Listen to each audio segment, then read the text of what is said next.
Red, you see I took your advice and played it, right, Red? Yes, sir. See, Man, that's a vibe right there. yo, was you there before we start? Was you there when we made the song when we started that, or you came the next day? I was there when the song got started. Okay, so you remember the whole Scarface thing, right?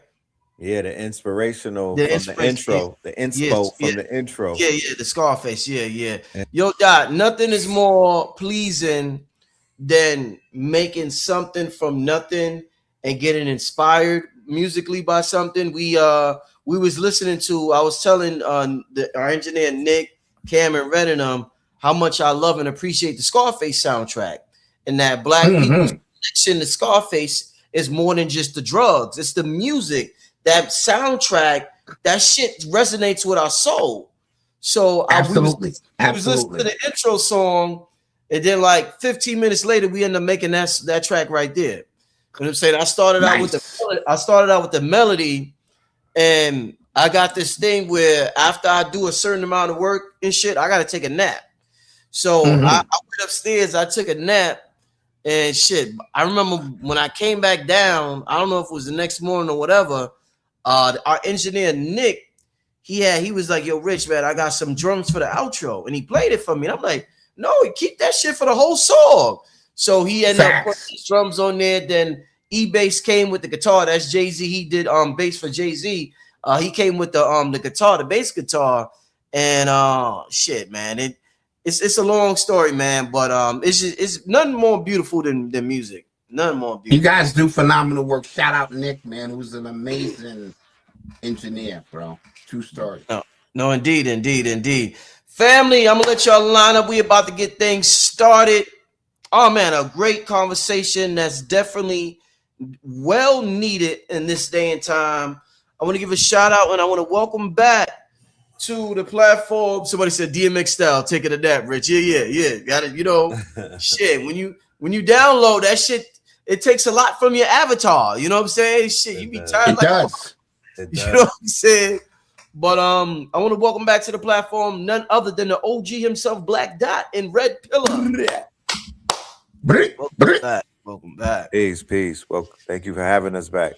Yeah, man. Listen, I mean, it's a much needed conversation. I noticed this topic popping up a lot on TikTok and social media ever since they got that Netflix thing where I survived this with the Netflix thing, the documentary. And I noticed a lot of people. I seen a lot of I survived consciousness, and I survived this. I survived Young Pharaoh. I survived Queen of Ford, and a lot of people. I'm seeing a lot of people on the internet talking about how they're returning back to church and all types of things on the internet. And I'm seeing a lot of psychosis on the internet. And I said to myself, I said that, we're literally witnessing, we've been talking about, people on the channel have been talking about a timeline shift that was going to occur, that was going to split things. And one group was going to go over here and another group was going to go over there. And I'm literally seeing in real time people slowly exiting this thing we call consciousness. It could be for a multiplicity of reasons, but people are slowly exiting consciousness for whatever reason. And the people who are staying. And I'm saying to myself, this thing, the way this information is being disseminated, it was never intended to be disseminated in that fashion. Whether it's a cult, esoteric, whatever. And it's time to have a good conversation. I want the people watching the platform psychologically to be safe out there. There's so many fake gurus and there's so much contradicted information. I would just like to start out the show about what does Red Pillar and Black Dot think about the state of spiritual psychosis online at this time. This thing is way bigger than what we call a conscious community. It's just online spirituality. And we're seeing a lot of psychosis online right now. And how do y'all think this happened? And what do y'all think could be some remedies? Or is this supposed to happen? So Black Dot, Red, we can start out like that. Yeah, that's a great opening, because as we spoke earlier, 30 years ago when I got into this, And I want to preface this by saying this. The ones who are still here are the ones who went through the basic training of 9, 10, 11, 12-hour sit-down sessions, being spoon-fed information a little bit at a time to prepare us for the quickening of what was going to happen. Those who jumped on, latched on because it was a cool thing without training, so to speak, are the ones who came in, drifted out, or the ones who came in and created these weird identities to try to place themselves in historic presence using grifting techniques and things of that nature. When I take attendance, I see the same faces, the ones I count on and rely on for information are the same faces I've seen for the last 25, 30 years. And so back then, we didn't skip around topics. We weren't fed 40 different things at one time. We would spend 2 weeks, 2 months on a subject until the elders felt we understood it, and then they moved on. And I always say the number one thing Bobby and the rest of them told us was, do not follow me anywhere. Right now, coming from church, coming from the Nation of Islam, coming from all of these different schools of thought, where you had a hierarchy or a leader that you waited to provide you spiritual insight, that was the most profound thing I personally had heard, because it was saying, this is not about me, this is about you coming into your own and learning something that's going to prepare you. Now, as we came into the age of Aquarius, or the age of information, this and that, that's a good thing and a bad thing, because the information is moving so fast that the wisdom and the understanding of certain topics, no one is getting anymore. They're surfing from this and from that, and then they think they can watch a few YouTube videos and become YouTube scholars and regurgitate certain aspects. And that's not what consciousness, awareness, spirituality is about, in my humble opinion. Red, you want to add on to that, my brother? Yeah, I want to veggie back on what Dot was saying. You know, that the a lot of psychosis is coming about because there's a fracture taking place in terms of the way that people are being receiving the information, especially like the brother said, if there was no initial priming done, right? There's no training. A lot of people got introduced to consciousness through YouTube and whatnot. They were not fully aware of, they didn't have that discernment. They didn't have the required discernment to realize who's real, who's not, whose information was vetted, whose information was considered to be fringe or rogue and whatnot. So imagine somebody surfing the web or YouTube on a given Sunday. They might come across Black Magic 363 video, then they might hop on to a Urban X video, then they'll hop on to a KTL video, then they'll hop on to somebody's video from another corner of YouTube who the topic may be woke and whatnot, but it might not necessarily be conscious. Maybe CC the Bodyguard or Unk 707 or something. Then that'll take them a recommendation to take them to Whack 100. Then that'll take them to a Tazariak video, which will bring him amongst a lot of Caucasians. And then after you watch that, you're tapping into the Caucasian videos. So unless you signed up to go on a conscious roller coaster with ideals and energies and frequencies that are completely different from one another on a given 12-hour sit, right? On a given 12-hour window and whatnot, a given 8-hour block, you might go through a lot of different emotions. Is basically you'll be on a conscious roller coaster ride. And if you're not grounded in your quote unquote consciousness, or if you're not grounded in who you are, if you didn't start this path searching for yourself first and foremost, if there's not a lot of inner work being done outside of the outer work, you're gonna find yourself as a conscious cheerleader or whatnot, cheering and parakeeting certain information that might possibly be wrong. It might possibly have flaws in it. It might possibly be from a person with a personality disorder and whatnot. So you'll be mimicking their behaviors, their mind state, and it just becomes a quagmire. And I'm seeing the fracturing of it taking place on higher levels now. Not so much Dot has talked about psychedelics as much as I know Red Pill. You have mentioned it. Do you ever feel, and Doc could chime in on this as well, that you shouldn't have talked about psychedelics the way you should online? Because what I'm noticing is a lot of abuse of psychedelics from individuals who are looking for spirituality and they are not getting results from these psychedelics.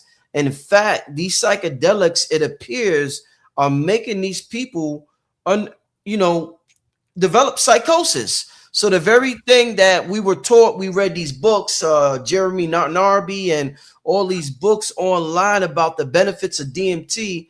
I'm finding, in fact, a death just happened. I told you about it, Red, with a teacher, a famous teacher online, an Asian dude, gave a female a concoction of psychedelics Cocktail. and whatnot, Right. a cocktail, and she had heart failure and she died. And that is being investigated right now. How do you feel about your approach and telling people about psychedelics? Do you think that was something that should have remained offline, Red and Black Dot? Well, let me say this really quick. We're in the microwave age. Mm-hmm. And so even the process of psychedelics is a process by which you elevate to a level where now psychedelics is something you want to participate in. But in this age, this microwave age, where these children, I don't care how old they are, these children lack patience due to the social media world that they're in, where they're getting tidbits of information. Some of them think they could just take psychedelics and be where they're supposed to be. And it does not work that way. You are in synergy with the universe, and the universe knows when you are ready and when you are not to experience such an event. Now, I grew up taking mescaline, PCP, angel dust, you name it, as a teenager. And so the experience was totally different because I wasn't spiritually acclimated and aware of the potential of what could happen. And we survived the 80s. This 80s is a long time ago. And so now I'm seeing people want to jump to the front of the line like this is some kind of race. This is not what spirituality is about. You are on your own odyssey. You are in your own troubled waters of life, trying to navigate through the ups and downs. And you have to be very, very careful, especially with what they're doing now with the psychedelics. And because they realize, what used to work is no longer working. We are elevating, you know what I mean? And so they think a more potent version of these psychedelics will accelerate the process. And that's not necessarily the case. And like somebody said, that's why teachers like Baba Kalindi and those who understood how to spiritually prep you for such an event is so important. So speaking openly into this internet can be dangerous at times. Right. I have to be very responsible in my role in terms of the introduction of psychedelics into the community. It was introduced to me through Dr. Sabi in 2002, right? He gave me a Ziploc and whatnot. I was a little out of control. He told my mother, he felt that I needed the medicine. And my introduction was a very mind-opening introduction. I cried, tears of joy. I was just elated. But it took me 10 years later to even deal with it again, right? And during that era of 2002, leading up into 2010, we had what we call master teachers who were placeholders to a lot of the behaviors or a lot of the activities that we participated in. And what did that mean? That meant that before the internet and before you could DM somebody, you had somebody's phone number and whatnot, but they were like the face of certain practices and whatnot. So if you were to get in like veganism, you always knew that Dr. Sebi was alive. He was around. You would basically refer to his last teaching or his last lecture as to what he was banning on his list and what he was saying was a go, and then you went ahead and did it. When you was going to get into some of the high sciences and whatnot, you would tap into Dr. Delbert Blair. He would prep you, he would prepare you, and then you would go into it. When it came to the shrooms and whatnot, we had Baba Kalinda who was holding the gate, right? So similar to what we saw when Dr. Sebi made transition, and then everybody who was somewhat at the gate, they were, they were responsible because Dr. Sebi was responsible, so they were held to be responsible as well. Charlatans couldn't pop up and saying they were doing things in Dr. Sebi's name while Dr. Sebi was still here, because they knew that Dr. Sebi would publicly embarrass them and X them out and be like, that has nothing to do with me. But now when he's gone, it's almost like in the movie Odyssey when they breached the gates and whatnot, and then they opened the door, and then everybody was able to rush into Troy and whatnot.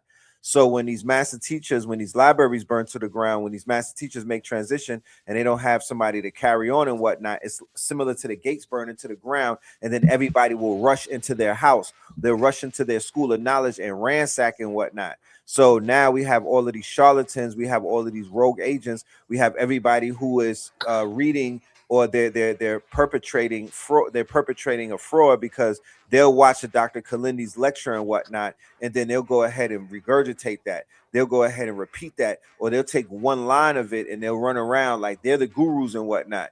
And then you have people who are not being responsible, and they're not telling people what the dangers of recreational use of something that's supposed to be a sacrament, right? And then, like you were saying earlier, you have this microwavable mentality to whereas people might see a person like a Kambada, and then Kambada might rap about the ethanogens and everything, and he has this certain type of ability and these qualities. But once again, people are not factoring in that we're all on our separate hero's journey. We are all Odysseus. We are all, and the medicine is a part of our journey. So if the journey, if I had to take the medicine on certain parts of my journey, that has nothing to do with you on your part of your journey, or what you're doing, or what medicine might even be.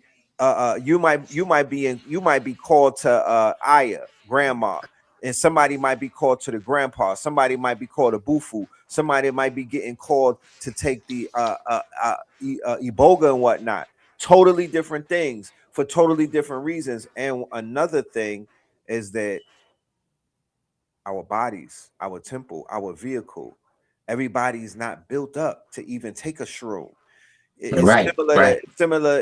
similar to trying to drive and put a Tesla engine in an old school and whatnot. You have to have the right nutrients. You have to have balanced zinc, balanced copper, balanced magnesium. Your temple has to be able to take you into the universe. So here it is. People are taking high-powered medicines and whatnot, but they don't have the right nutrients in their bodies, the cellular, the makeup. So they're facing their demons. They didn't do a cleanse and whatnot. So they're taking shrooms, and they're coming across a parasite that's inside of them, but it's amplified because they didn't do the work prior. They're not doing it as a ceremony. They're doing it as a Friday night thing, mixing it with Casamigos and whatnot. Absolutely. Yeah. I know a lot of street dudes that started doing shrooms, and it was kind of bugged out when I first heard about it being popular in the streets, and I'm like, wow, it blew up in the streets. Yeah, it took off. It's a club thing now, right? So they doing 1492, right? And then they banging like 5 grams, right? And then they smoking. They blowing down 3.5s and whatnot, and they might pop a pill later on. Right. And a lot of this is dealing with sexual prowessness because it is an aphrodisiac and you can lock in on shrooms. Right. So a lot of people are utilizing it for. But once again, when I heard it, there was a part of me that was elated because I was like, even if they sign up for the healing or not, they're finna get it. They're going to get the healing. I don't know what people's personal trips. It has not shown up in the music as of yet, meaning that the music did not considerably get better as a result of the hood being on shrooms. However, I'm of the mind state that people are healing. They're facing their fears. They're facing some of their traumas and whatnot. And it is a benefit. It's more of a plus than a negative to me. And you hit on something, God, because as they're facing their demons and their fears, they need somebody there with them to let them know it's going to be okay. It's gonna be Because okay, that's right? what leads to the psychosis. In terms of the music, I told people years ago, mumble rap is the result of shrooms, codeine, all that at once, going into a creative space with no pen or pad. Right. And whatever download comes, now here's the thing. In order for you to receive that message, you had to be on their frequency. So you had to be on the same shit they're on so you can understand it. You ever go to a party and you get there late and it's loud and the music is, and you don't know what's going on, you're trying to get your bearings, it's because you haven't acclimated to the frequency of that event. Okay. So Right. the mumble rap wasn't for everybody. It was for those who had moved into a space where they could understand jibber jabber and make actual sense of it. And they did that, and that became their vibe and their swag. And Right. it passed that phase, but that's what that was really all about. Similar to jazz musicians on the improv, when they were just improvising and they were on the edge, y'all. Right? They were on Heron too. They were on Heron. They were in a peculiar dark space, right? Yes, Channeling yes. and whatnot. So these young musicians are literally taking cocktails of barbiturates, of psychopharmacopoeia, and cocktails and whatnot, right? And they're going in to bring something back. What they bring back, me, you, and Brother Rich can't necessarily judge it. At the end of the day, it's a frequency. There's certain people here with a certain special ear and whatnot. Right. But yeah, but the missing ingredient is the shaman. The missing ingredient is people having DIY studios with no engineers. The missing ingredient in consciousness is you're receiving the master teacher's information, but you don't have an instructor. You don't have a liaison. You don't have somebody in the middle, and people feel like they don't need anybody anymore. They feel like they got this all alone. I'm going to go in the middle of the ocean, and we don't need an instructor. I don't need a lifesaver, right? Yes. So it's that arrogance, this, I would call it, it's the opposite of pretty privilege. It's ugly privilege. You know what I mean? The mind state is very, I don't need anybody. And that was that later age consciousness mind state where people started shunning the master teachers. They started shunning the platforms and whatnot. I don't need these Negroes no more. I don't need nobody to hold my hand. I don't need an instructor. So the YN energy came in and it shunned the elder statesmanship. It shunned that father figure or that mother figure or that grandfather figure. And it was a Killmonger energy. Nah, F that. I'm burning down a village. I got this. I'm burning it down. Now yes. we're dealing with So now we're dealing with the remnants of that.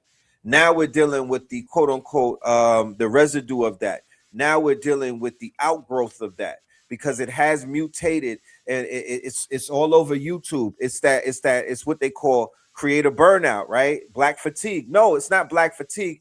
It's conscious slop, right? Yes. It's cosmic slop. And it's but so spiritual much psychosis, it's spiritual slop. Said, yes. You got exploding diarrhea of the mind right now, or your diarrhea mouth and whatnot. People are literally online rambling about nothing burgers right now. And it's troubling my spirit, and it's troubling to the spirit. You understand? It's a fracture. Yes.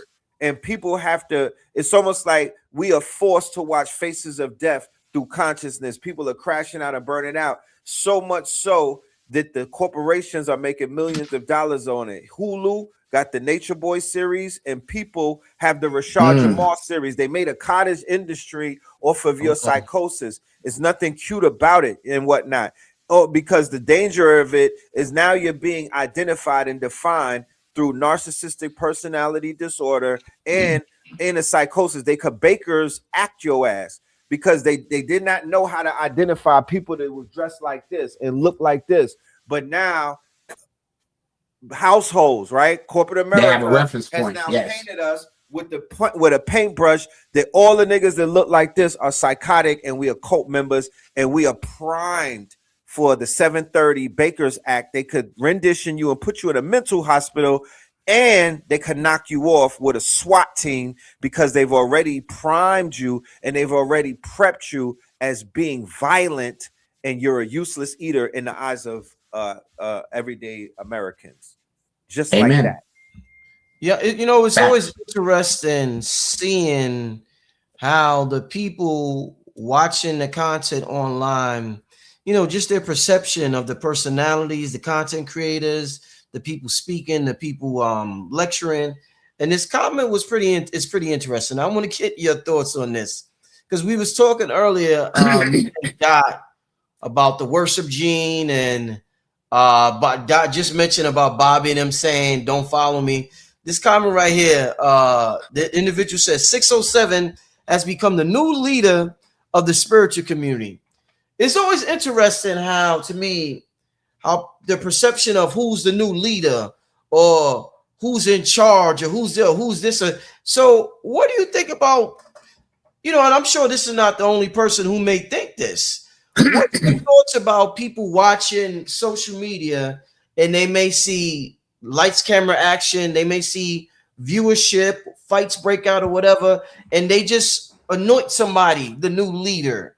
What do you think about that door process that will make people make 607 the new leader of the spiritual community? Spiritual That's psychosis. interesting. Yeah, that's the definition of it. And I have nothing against 607, working his way through trying to make sense of this matrix of what it is that we live in. That does not qualify him in any shape, form, or fashion to teach and to lead anyone. But as you said, this worship, energy of our people, dating back to the church, where even when truth is revealed, what I learned, let me back up. What I learned being on a podcast for the last 8 years is people are slow. People are, we want to think people can read, write, and discern. You will be amazed on how many people cannot, right? And in that process, spiritual discernment is something totally different. You know what I'm saying? And that requires training, understanding, and awareness that most of these people don't have. The internet is not providing that. And so 607 comes up and, he regurgitates a lot of stuff we learned 30 years ago. And he's in his own element doing it. And now so people gravitate because our people are looking for leaders. Don't ask me why. You know what I mean? When we're supposed to be in a state where we are above and beyond that, but we give people too much credit. Listen to what I'm telling you.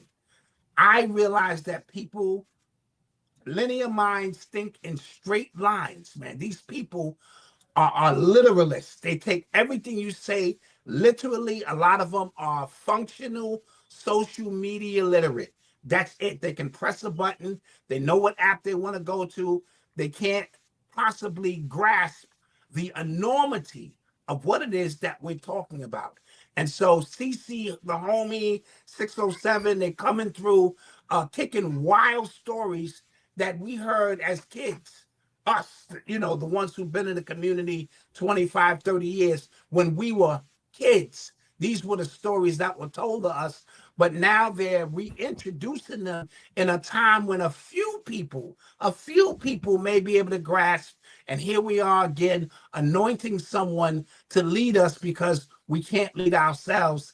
And it becomes sickening for me, Rich. It becomes sickening for me to hear this read, and this is the state that we're in. Right. Yeah. Code words here and there, a few buzzwords, spiritual buzzwords, a few this and that, and now this is the new leader. It's almost a joke. Red, you want to chime in on that, Red? Or I would just say it's a continuation of what we've seen over the years and whatnot. Like Dot said, Bobby and Phil and others told us specifically, do not anoint anyone as a leader. We are not in the leaderless era anymore. We have exited that. This is about the person. This is about the journey. This is about you, right? You are the leader. You are the God. You are coming to save yourself and whatnot.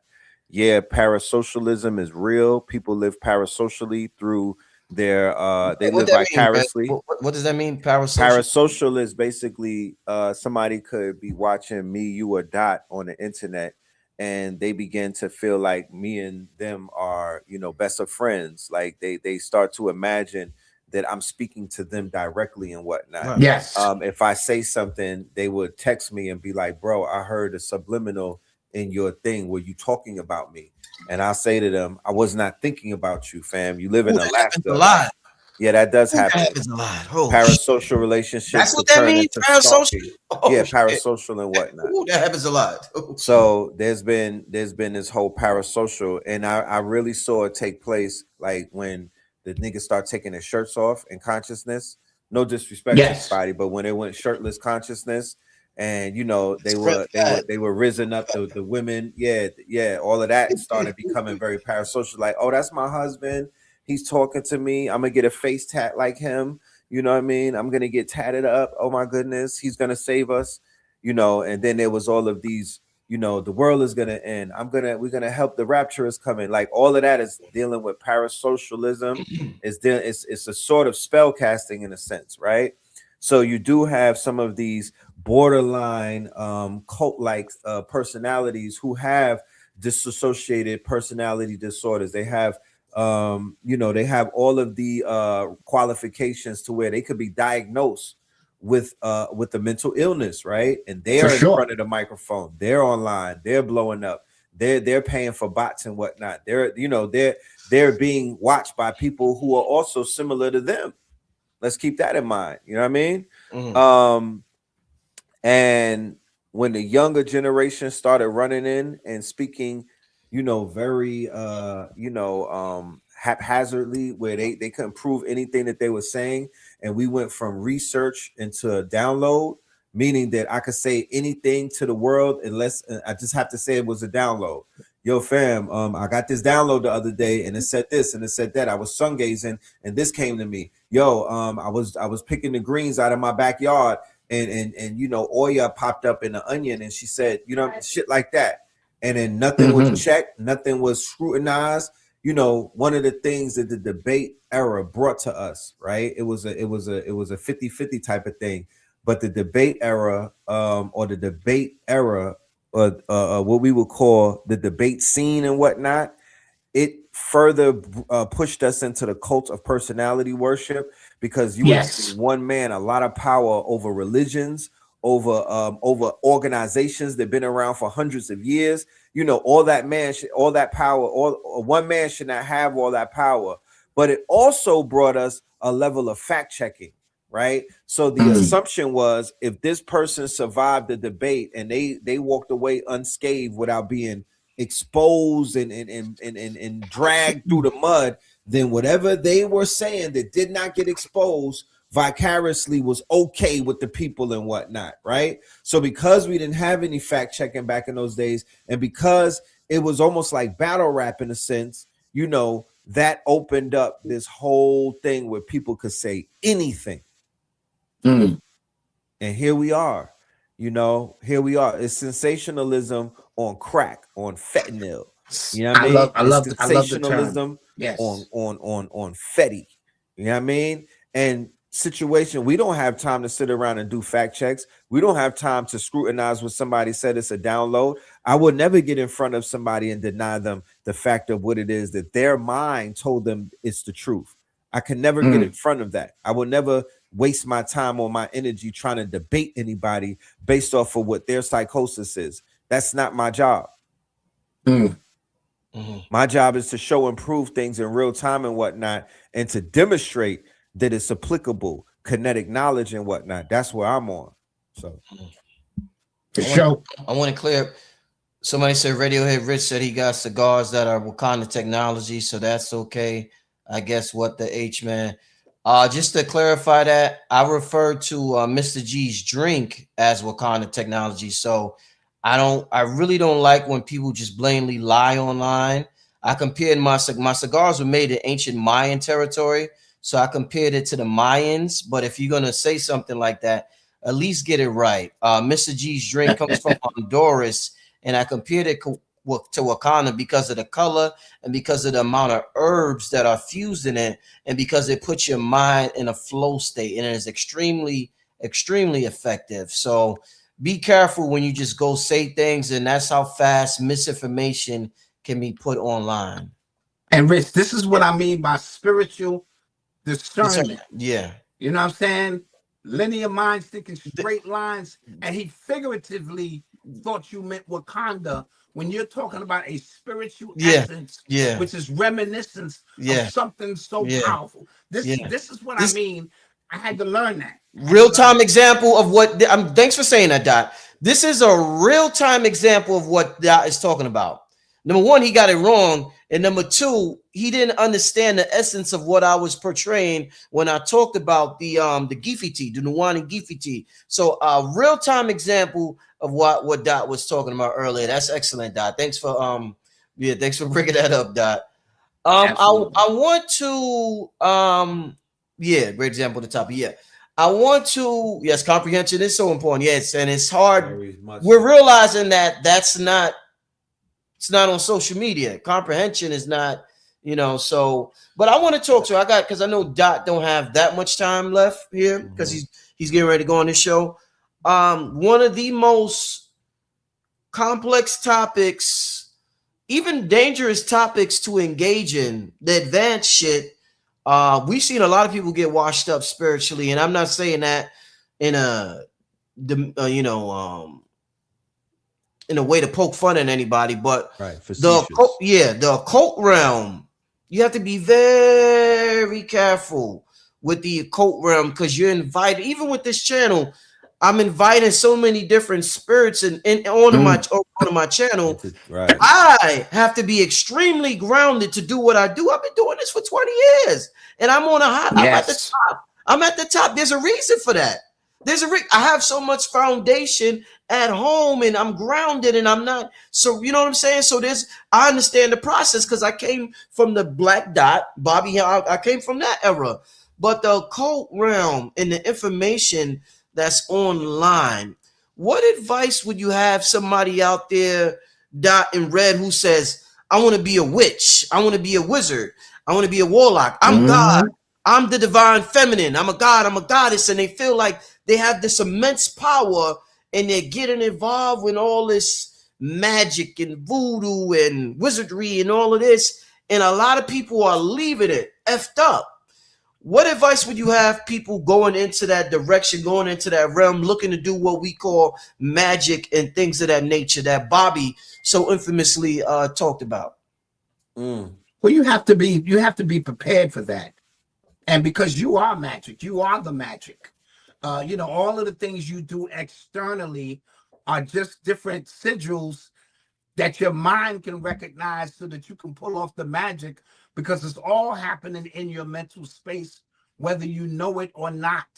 And so when you're delving into formulas formulated by those who left this here because it was no other way for them to give the examples to you, and you start blending energies, you invite in energies. Remember, you are the one, as Bobby would say, who's in the avatar. There are entities who are so jealous that you got a physical body and you can come down here and make music and have fun and do all of that they're waiting, for the opportunity through the perverted sexual behaviors of some, the alcohol abuse, the mushrooms, all of the things that open you up and allow entities to latch onto you, and then you are moving in a different space that you wasn't ready for, and it will drive you insane because your intent was wrong from the beginning. Your intent was ego driven. I want to show that I'm this and that. That's an ego driven intent, and you bring in entities that go, we'll help you get that done. When you're pure in your intention and your heart is open for what it is, your work is here, it will show no matter what. I walk this earth with pure intention. You follow what I'm saying? And so I allow my spiritual residue to speak for itself in terms of what my work and I'm here to do enrich and read. And when I say 25, 30 years, it's a continuing thing. Those who are jumping in, they're excited because sometimes, you know what I hate most, Rich? I hate three people. And I hate to say hate because that's a born again Christians, born again Hoteppers, and born again Muslims coming out of prison. Why? Because they get this download of information and they're excited about it and they want to, you know what I'm saying, go full speed ahead with no full true understanding. You ever talk to a born again Christian? You was just in the club with them 2 weeks ago, wilding out. And then they got these scriptures that they don't understand the scriptures, or a born again Hotepper is even worse because he put on the garbs and all the pieces and they want to hotep you and sister love you, and it doesn't hit the same. And those who find Allah in prison, you know what I mean? These people come out with a distorted version of what they're, for those, now some people get on the path and that's great, but overall, and so we're in a time and a space where this will drive you insane. Indeed. You know what I mean? Because you're not ready for that. The entities latch on to you. It's hard to get them off. That's when you need eldership to help cleanse your auric field of what you have, because they're parasites. Those are spiritual parasites. Once again, real quick, Red, because I got to clear this up. Somebody said, but aren't your cigars called sacred tobacco? Nothing wrong with standing on Tech Rich. Once again, I never said they weren't sacred. I just said I didn't refer to them as Wakanda. I was referring to Mr. G's drink, which is extremely, extremely sacred and extremely valuable. This right here, family, is extremely sacred. In fact, every time me and Red meet up, when we in the studio, wherever we at, I bring some for everybody in the room and we tap into a zone. This is not something that I'm just like, if it wasn't sacred to me, Red, Cambada, whoever's around, this is the first thing we light up when we link up with each other. This ain't no joke. This is family. When I tell y'all, this has been the best gift to me in the last 2 years, hands down. This thing right here has allowed me to tap into realms that I dreamed of at one time. So, of course, this is extremely sacred. I'm just clearing up something, and I'm going to share the link in a little while because I do want everybody to experience the radio cigars, and you could do that via donation. So I'll talk about that a little later. Yeah, and the level of sacredness is going to be subjected to where you are in this time and space. So you might not have the experience Rich had. That don't mean it wasn't as powerful as it was. Come on, this stuff. This is what I deal with, you know, when I'm online and I get a headache, man. So, spiritual hygiene. Right. Spiritual hygiene and parental guidance. Those are the two things that I feel should be implemented in our community, moving forward and whatnot. What is spiritual hygiene? Spiritual hygiene is, it means many things, but it's the fact that if you're going to be dealing with spirituality and you want to follow in the path of a Brother Panic or a Bobby Hemmett or Azazel and all of the greats and whatnot, there's a certain type of hygiene that you should be participating in. You can't push with this gross occultism where you're not, you know what I mean? You can't put lipstick on a pig.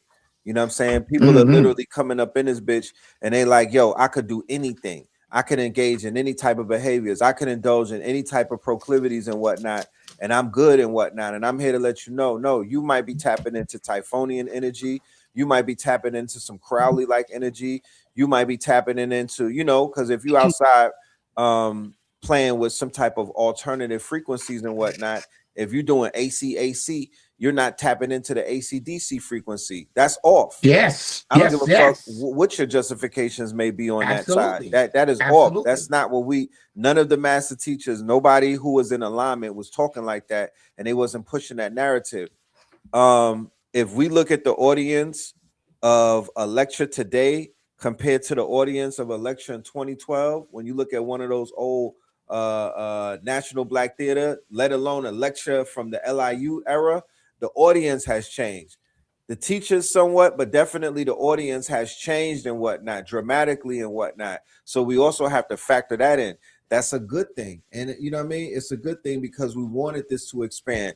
Our main goal when we all lined up and formed Voltron was we were to spread the information of the master teachers to our generations and whatnot, to the younger, to the youth in the matrix, and unplug them and to bring them into the fold. That is what the red and the blue signed up for. We were here to bring our generation as a liaison through the Nebuchadnezzar into Zion. When I met Black Dot, that was the mission that Black Dot was on. He was rescuing. He was a bus driver. He turned from a bus driver into a charter bus driver, taking our people on this conscious trip to to conscious goddamn water parks and whatnot, taking them out of the hood mentality into a place where they were in an amusement park, a roller coaster ride of consciousness, the 5 pillars of hip hop, allowing us to see a culture that was dominating us through a different lens and whatnot. So by helping us to see hip hop through a different lens, we now were able to create hip hop through a different lens and through a different medium with a different purpose, with a different frequency. That's where you get the Scorpion King. That's where you get Holy Ghost. That's where you get Batman Mafia. All of these came about from the instructions of what Black Dot laid out, right? Parental guidance. We followed the rules and we followed the writings and we followed the teachings of he who came before us.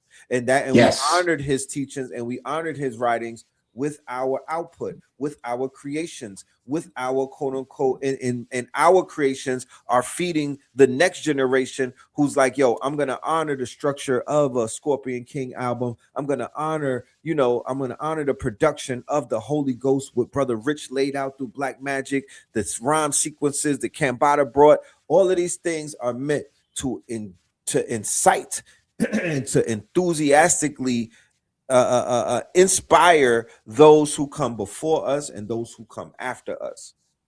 That's what we're here to do. Parental guidance.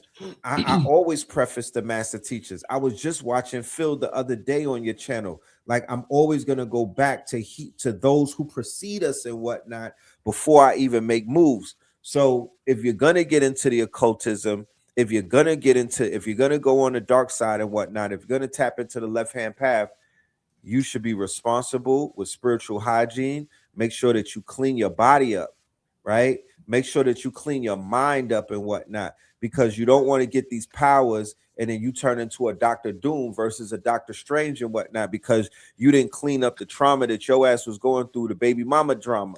You didn't clear up certain type of losses that you have taken and whatnot. You went on the dark side, and then now you're getting even more darker because you're allowing this shit to come to somewhat entice you, right? To bring out this dark side, but that dark side is really you just trying to heal and whatnot. Do the shadow work, do the work, fix yourself, my nigga, and then come back and you can help others. Because I'm seeing people pick up the mantle and whatnot, and they're causing more harm than actual help. And I could just say the 50-part series on Nature Boy at Hood Horrors and whatnot. Not to say that he took on the occultism, but later on when he began to spiral and whatnot, he did pick up aspects of occultism, and he did pick up aspects of narcissistic personality disorder and delusions of grandeur and whatnot, to where he was like, I don't got to answer to nobody, to the point that nigga had a transformer on his team, and people were just, they were watching that shit. They were going along with it. You know what I'm talking about? Yeah, and the sad thing, which the grifters, they double down on their support for these grifters, which is amazing. And so, like you said, a great personality, an orator, take his shirt off, and next thing you know, he's protected by individuals who will attack you.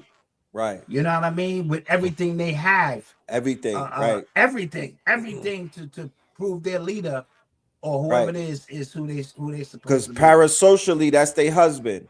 And vicariously, that's their father. Parasocially, that's their husband, that's their man, that's their king. And through the boys and whatnot, that's their dad. You know what I'm saying? And these were men that had father issues and mama issues, but because in the word occult is the word cult. Let's keep that in mind. You know what I'm saying? Yes. So they're throwing Yes. out all of these concepts. Some of them don't make no sense whatsoever, but people living parasocially and vicariously through their leaders who they say, I like this guy. Whenever you hear somebody say that they like a nigga, you gotta be, you know, you might be dealing with Yeah. some type of Yeah. psychosis or some type of parasocialness, and you gotta, now I'm looking at you, you know what I mean, through the third eye, because I'm like, you might be a stalker. You don't even know the Facts. information, you just know the personality. Why do you think, and I know Dot has to go soon, why do you think, in terms of one of the biggest problems when it comes to people getting involved in spirituality is they feel as though nobody can relate to them and everybody's an NPC and they're the special chosen one and just nobody's on their frequency. Right. Why do you think that everything seems relationship wise to come before finding somebody, being around somebody with a good heart? Give you an example. So people who have this new spiritual knowledge, they will look for somebody who knows about astrology before they find somebody with a good heart. They will look for somebody who's a vegan before they look for somebody who has a good heart. They will look for somebody who knows about Moore's law before they find somebody who has a good heart. They will look for somebody who knows about esoteric information before they look for somebody. It's always intellectual pursuit before it's a pursuit of finding an individual with a good heart. And the heart is the quantum operator in this realm, or one of the most, it's the most important aspect of our technology in this realm. But it seems as though the spiritual intellectuals look for that last when it comes time for looking or pursuing a relationship. Everything comes before it. Astrology, veganism. This nigga could be, or she could be a divine feminine. All of that shit comes before just finding somebody who has a good heart space. Why do you think that is? Let me answer that really quick, because that's very powerful. Yeah. When the heart is open, you're loved well. A lot of these women in particular have not been loved well. So they reach out and they're looking for all of the external things to fill that space. And to quantify that in the spiritual realm, if you haven't been spiritually loved and have a beautiful heart, you start looking for the astrology, numerologist, and that will never fill that space. So me personally, I'm looking for the heart first. My wife don't have to be into none of that. But if the heart chakra is open and she can receive and we can build, because all else is negotiable at that point. Once I'm loved well and loved properly, I can go out into the world and do my work. You know what I mean? Because we all have a work to do. When you put the cart in front of the horse, in essence, and you're looking to get with somebody who can study with you, but that's not love. Somebody who knows astrology better than you do, or this, that, and I'm looking for a sister who can, I'm not looking for none of that. I'm looking for my heart to lead me and guide me where I'm supposed to be. And the new religion is going to be love all the way across the board. I don't care how you dress it up. Love for nature, love for life, love for music, love for living, love for humanity. As corny as that shit may sound, if we don't synchronize on there, none of that other shit matter, because all that other stuff is stuff you already know it's inside of you, but you don't have the gateway open to go search it because the heart chakra was closed. The heart chakra is the gateway to all of The them other GPS. sciences. That it's the GPS. Right. And if that shit is closed, you'll never reach the levels of astrology, numerology, occult science, and spiritual awareness that you're looking for, because you can't get through the door, nigga. The door's still closed. Yo, You know? Be easy, Dot. Be easy, yo, Dot. there was a classic Like episode that. that me and you did, Dot, on this channel called that We Are in the New Timeline. Yes. We did it about a year ago. So this literally is a follow-up to that show, because we're literally talking about how that timeline has now coalesced, and we literally can all agree that we are now on a new timeline, right? Yes. The timeline that I come from in the LIU days was that the heart should be as light as the feather. That was the initial charge that they gave most of us. It was man, know thyself, but it was also followed up with the heart be as light as a feather. So when you crossed anybody's path who had a heavy heart, you was immediately triggered and you was like, nah, this person is not for me and whatnot. But I feel that this spiritual pursuit has replaced the religious pursuit. It has been, they've taken off the flock and they put it on the dashiki. It is the same pursuit that people find inside of the church and whatnot. So they're approaching this thing from an intellectualism. It's like altar boys looking for deacons and whatnot. People come into this thing and they like, yo, I'm a vegan. I'm looking for a person that's more vegan than me. So I could do what? Not so I could empathize with them, not so I could be compassionate with them, so I could copy them, so I could clone them and whatnot. So this is an era of cloning, the revenge of the clones and whatnot. Wow. People will come amongst you and they will attach themselves like a succubus or incubus and whatnot, and they will clone you like a parasite clones the human DNA. But they're not coming at it from a place to heal their hearts and whatnot. They're not coming at it from a place to quote unquote lighten their hearts and whatnot, because if they were to lighten their hearts, it would be an easier job than what it has pursued, this intellectual pursuit, because it's an endless pursuit, because it is a bottomless pit, right? There's no limit of books to read. There's no limit. I could give you book lists upon book lists for every day for 30 years and whatnot. You'll never be able to read all of the books. You'll never be able to philosophize and ponder on all of the things to ponder upon. You'll never be able to solve all of these problems and whatnot. So it is religion. It's the new form of religion. It's mental masturbation and whatnot. It's people circle jerking and whatnot. They're not solving anything. It's not dealing with empathy. It's not dealing with compassion. It's not dealing with healing. It's not dealing with the heart. It's dealing with the ego. Check. And I don't want to point fingers. And I said this before because go ahead. Well, let Doc, because get Doc. No. Speak that piece. Say, I want to hear that. Okay. There was a break in consciousness, and if there was a fracture that happened, and the best way that I could relate to it was the movie The Matrix. There was a scene in The Matrix where somebody who was safely in Zion, who was trusted by the people, who crossed over and was leading people back into their hearts. That person sat down and ate steak, and his name was Cypher and whatnot, and he was sitting with Agent Smith.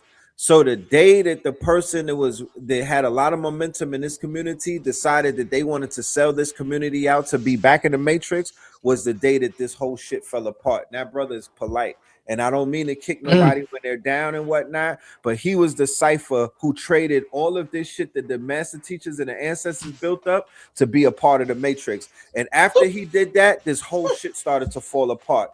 Bambaataa got exposed. Sarnetta got bodied by young Pharaoh and Seti and whatnot. They basically did him like Gotti and them did Poli Castellano as Sparks and whatnot. They rode on the boss, right?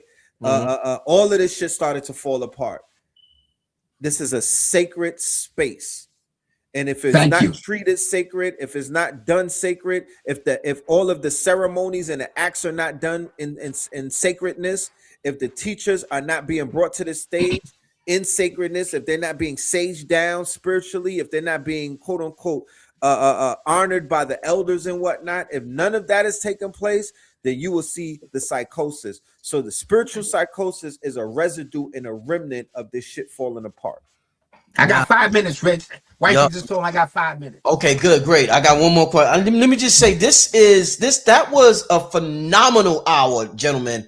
I definitely, because this is a serious show to me, because the family, I want them to be safe out there on the internet. Even if they don't resonate with me, just don't watch my channel. I'm not for you. So I love the maturity that you two have approached this topic with. Let me continue because I know Doc got to go. Based on what Red said, I had somebody ask me one time, and a couple of people asked me, but I had email me, DM me or something, throughout the course of years. And I remember one time in particular, individual asked me, in terms of all the spiritual information, they said, yo, Rich, they said, if this is a hologram, an illusion, the Matrix, as Red just talked about, why be good? Why go so hard to eat this or to do this or to do that or do that? Why do any of this shit? This shit ain't even real, Rich. And what I told them, and I would love to get your response, what I told them is that you got to do what you feel is in your heart. Like, I do this shit because I got a genuine love for what I do. I get joy out of doing what I do. It reminds me of, I like to use Black Hood examples because that's where I come from. It reminds me of the movie Paid in Full. And Rich Porter was talking about selling drugs, and he said, and AZ was telling him about getting out the game. Rich said, but I love this shit. Like, Red, I love this shit.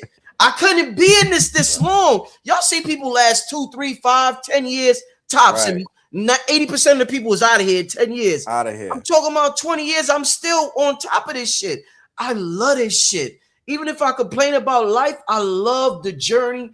I love this shit. I love the hustle. I love the grind. That's how I make. That's why I'm good at making money. That's why I'm good at some. I love the grind of all this. I can't front. I don't know. I don't think I'm addicted to it. I don't think I'll keep coming back to humanity. But I get genuine joy out of this. So that's why I do what I do, and that's why I move the way I move. Red and Black Dot. If this is just a matrix, why the F do y'all go so hard at me a particular way? If this is just an illusion. Even if it's an illusion, it is my job to master this illusion so I don't have to come back and deal with this shit no more. Right? So good and evil is a subjective thing. We get that. You know what I mean? Based on, because the universe does not see good and, oh, that was a good thing Doc did, or that was an evil thing. It is all vibration. You can, and what Crawley was saying is that I have figured out that all is mental, and I can pull into my universe anything I want. But all he wanted to pull in was evil. So that's all he experienced. Where if you want to pull something else in, as our ancestors say, we are spiritual beings having a human experience. So we're down in an avatar trying to figure things out. Now, I say that because some people use that as a cop-out. Well, my life is fucked up. Don't matter anyway. No, your life, this is not your life. This is a projection of who you are in the middle of assimilation, which is still a goddamn test that you have, unless you have to keep coming back and doing this shit over and over. So I am trying to master self. Now, master self don't always mean so-called positive things or what you perceive as positive. Shit, I might be in a booty club smacking some ass later because that's where my spirit takes me, right? And so we have to free ourselves from dogma. We got to free ourselves from all of that.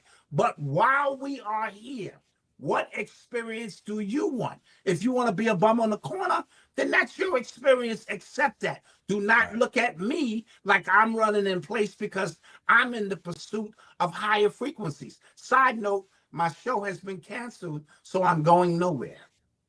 Oh, you talking about, yeah, my other show has been canceled. I just got word. Okay. And so I am going locked nowhere. in. Okay. Is there everything all right though, Dad? Everything all right? Yeah, everything. Yeah. Malcolm said he had something else to do. And so we Indeed. Well, damn, let me I forgot what Red, you already responded to that, right? Because no, he didn't. I was letting Doc. Okay, that's why. Okay, go ahead, Red. No, I was finished. I was simply saying, this is not who I am. I am a projection here as a multiplicity of experiences. And so I want to enjoy this experience for what I'm here for. Do you let me do me? Indeed. Right. This whole thing is like a video game, right? It's basically what you make it. All is mental, man. You know what I mean? Man is mind and whatnot. So mentally, I'm going to decide that I'm going to take this. This is a marathon. I want this marathon to be a victory lap. And I know what it takes to win. And I know what winning looks like. And I know what losing looks like. I know if I do some loser shit that I'm a loser, right? At that moment and whatnot. I know what going against my pure nature is. I know what going against my higher self feels like, looks like. And I'm not going to play ignorant when I'm doing it, right? I know when I go against my better judgment. So morality is objective and whatnot, but right and wrong is those two entities that live on your left and right soldier and whatnot. You have your voice speaking to you. It's telling you what not to do and what to do. There's that voice that tells you take one more step when you're completely out of breath and you want to lay down and whatnot. there's that second win and whatnot. You feel me? It's not there to hurt you. It's there to help you because you have enough lived experience to be like, yo, my second win wasn't lining me up. That shit really told me to keep running, and I kept running, and I got a new win and whatnot. I did 5 extra miles, bro. Indeed. Where did that come from? You feel me? I was in the studio, and my brain was hurting and whatnot, and I didn't think I had it in me. But I kept pushing and whatnot, and I wrote the hook of my career. You feel me? I'm so proud of myself. Like I literally cried in the mirror because I did something that I almost tapped out. I almost counted myself out. I almost packed up. But something pushed me, and I listened to it, and I didn't pack up, and I caught the W on some Jalen Brunson shit. And now I'm seeing all of my enemies get together and click up and whatnot. What is that a testament? That's a testament of my power. If you don't have people betting against you, if you don't have enemies, you're not even in the fucking game, bro. Let's stop worrying about who's against us, and let's start focusing on the fact that they bet against us. The fact that they bet against us is the fact that if you win the chip, my nigga, on some Vegas type shit, that means you win more. That means you even took home more of a bag. If so many people bet, if the odds was so much against you, all you got to do is win now. So if doing anything in that process is not involved with the motherfucking W, then you're playing to lose. Bottom line. Indeed. I like that comment right there. This is a great bill. Shit feel like 2014. I like that comment right there. Got a question, a quick comment before I ask this question. I just want to give an example to people of how to think, not think, but how to like know thyself, and only you can know thyself. Nobody can teach you that. So just a quick example. So I'm writing notes as y'all talking. I got a little notebook. I'm writing notes, and I couldn't find a pen. I'm using a pencil, and as I'm writing, I realized I don't like writing notes with a pencil because, and this could only pertain to me, but you have to know yourself. Right. Nobody could have taught me. Rod Hayes, Phil Valentine, they can't teach me this. I gotta realize it myself. So as I'm writing, I said, damn, I don't like writing pencil. And I said, why, Rich? And I said, because it's harder for me to read, and because it's harder for me to read, it's my brain is slower processing information. I want my brain to breeze through the information. So when I write the pen, I could breeze through it, and I'm able to tap in at a faster rate. So that's just an example of nobody teaches you certain shit. You teach yourself certain shit, and you got to observe little minute details like that, so you could be the best version of yourself. Moving on. I love that. Thank you, my brother. Moving on to the next question. I want to ask y'all, do you think, because sometimes with the psychosis spiritually, people feel as though, you know, these people are not grounded. They don't have balance. Do you think that is important for somebody who's into consciousness or getting involved in spirituality? Is it important to still have friends that are not into spirituality or consciousness, because that friends or family may ground you to a certain level where you feel as though you're not going to Mars next year, or you're not doing this? Because some people will say, well, that's not a match frequency wise, Rich. You can't be with them people. But some people may agree with that. Herb question. Right. Yeah, thank you, Doc. Man. You want to? Well, real quick, the movie Inception, right, introduced us to the totem, right? Leonardo DiCaprio had the totem and whatnot, and the totem was able to help him ground and help him to be grounded in the reality, because there's a reality that we're all grounding in that is our foundation and whatnot. No matter who we become, and no matter what type of butterfly we form into, we still have to have what is known as foundation, a point of reference. What is a point of reference? A point of reference is you running into your day one, and your day one saying, damn, nigga, you've changed. I remember when you used to have runny nose type shit. You was a bum, my nigga. Now look at you. You fresh to death. And it's like, that's not an insult. That's literally a point of reference where somebody could be your quote unquote time measurement, right? Similar to what music is, a time machine. The 30-year Reasonable Doubt is a time machine because it allowed my 1996 self a time to breathe and whatnot. I was literally transported back into 1996, the whole mind state, the energy, the frequency, and all of that. And I did certain things in that time zone, but that window has now closed, right? So we all have points of reference to where we started our journey on. Once again, hero's journey, personal. Only we know what it is. There's people that know you by your government, but inside of the community, your supreme being, Allah Rashad, you know what I'm saying? The third and whatnot. Don't nobody know that innocent person, but somebody from your childhood who you stay in touch with. When you pick up the phone, they like, "What up, nigga?" And you like, "What's up?" You know what I mean? That is your outlet to where you could be Rashad again. And then you able to be the supreme being, Allah the third and whatnot. You put that mask on, you're in front of the stage and whatnot. But where is your outlet to be Rashad at? Because if you don't have that outlet to be that person that takes off that mask and whatnot, and you know, you take your bra off, you take your shoes off, and you just butt ass naked in the crib. These people who know you from your sandbox and whatnot, they know butt ass you. They know the butt ass version of you. That's what a spouse is. That's what the children who know that, you know, you got children that will speak to the parent and not the entity, not the avatar, not the personality, not the alter ego. They don't know Black Dot. They know Dwayne, nigga. Yes. You feel me? Right. And when they speak to Dwayne, they will humble Dwayne. I was with Wisdom Bella for about 2.5 weeks. You feel me? I wasn't online that much. I wasn't on my phone that much. I was just locked in to a young girl who knows her father.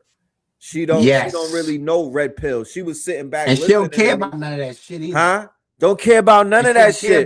Was able to bring me. I was living like Philip for a few weeks and not red pill, and I needed that in a sense. I was with my dad and I was with my daughter and I was with the cat named Charlie and whatnot, and then I was with Amir. I needed that. I needed people to not call me red pill. I needed people to not talk to me about AI. I needed people to not speak to me. I wasn't, you know what I mean? I had my hair all crazy and out. I wasn't trying to impress nobody. I was just me for a minute. And that is important. And we need to all have that. And that's an excellent analysis, because I too was going to speak of the totem. And so the totem being that reference point of your people who will ground you. You know what I mean? Your people, a perfect example, when 9/11 happened, I was in a frenzy, bro. You know what I mean? Literally, like, yo, the world is gonna end. Yo, the elders have been telling us about this. Yo, I gotta get my water. And I went to the hood, and the niggas in the hood was just out there barbecuing. You know what I mean? And it was like, yo, what you calling yourself now? Dizzle Dot, whatever that shit is. Right. Yeah, so we are. And what it did for me, it broke a temporary spell. You know what I mean? That our people are on a whole nother frequency. And I tell people when the holidays come, they get mad at me, but I say, go spend time with your family, your A1 from day one. I know you don't eat that shit they do. Don't go preaching. Don't go judging. Your aunt wants to see Dwayne. She don't want to see Black Dot to the 12th power. And she wants to. And since this is a conversation about the heart chakra, those are the places you get the love. You get the love from your day ones, because they don't care. They don't judge about all that. Your aunt just loves you. Right. You know what I mean? And this and that. And when my daughter could give two shits about anything related to Black Dot, she like, yeah, that's cool. She don't care about none of that. Neither do my sons. You know what I mean? And so that grounding point of people who give you the reference point to remind you of where you came from, so you don't drift off, Rich. You don't drift off into space and everything is you on a whole nother planet, and now you're not even reachable or relatable. You're not relatable, right? And so now you put yourself on an island. Nobody understands me. No, you don't understand yourself. You know what I mean? You've lost the reality of yourself. You know what I mean? So now you on an island drifting, and then you double down on your so-called spiritual journey. Let me also say this. We use this term a lot, coming into consciousness. You don't come into anything. You are consciousness. It's all around you. I understand we use it as a reference, but a lot of people are taking this shit literally. I'm getting ready to walk into consciousness, like as if you were not conscious prior. You were always conscious. Your journey is to walk into a space in which this can now, open up to you. Right. It's an But you are awareness everything now. you was. It's an Right. awareness now. You don't walk into consciousness like you walk into the house. Right. You know what I mean? Because when you become aware, you like, yo, I've been conscious. I'm just aware that I The whole was doing time. shit and I wasn't aware of why I was doing it, but I've been doing this. Yes. You are who you was before you got here. Absolutely. Go read The Alchemist again. You can't. To I'm understand, yes. giving up this conscious shit. Bye. Like How? how could you? You gotta be careful about how you say things. I know. Do we give Jay-Z the credit for that quote, or did he get that from somewhere? I was who I was before I got here. Well, I use him as a reference because he ain't lying. You are who you are before you got here. You can change, but that's just the top layer in reference to you're trying to write a new code over who you already are. Right. And that shit only works temporarily. You know what I'm saying? I'm temporarily doing this shit right here, but at the root and core, I am who I am. I am that I am. I am. Right.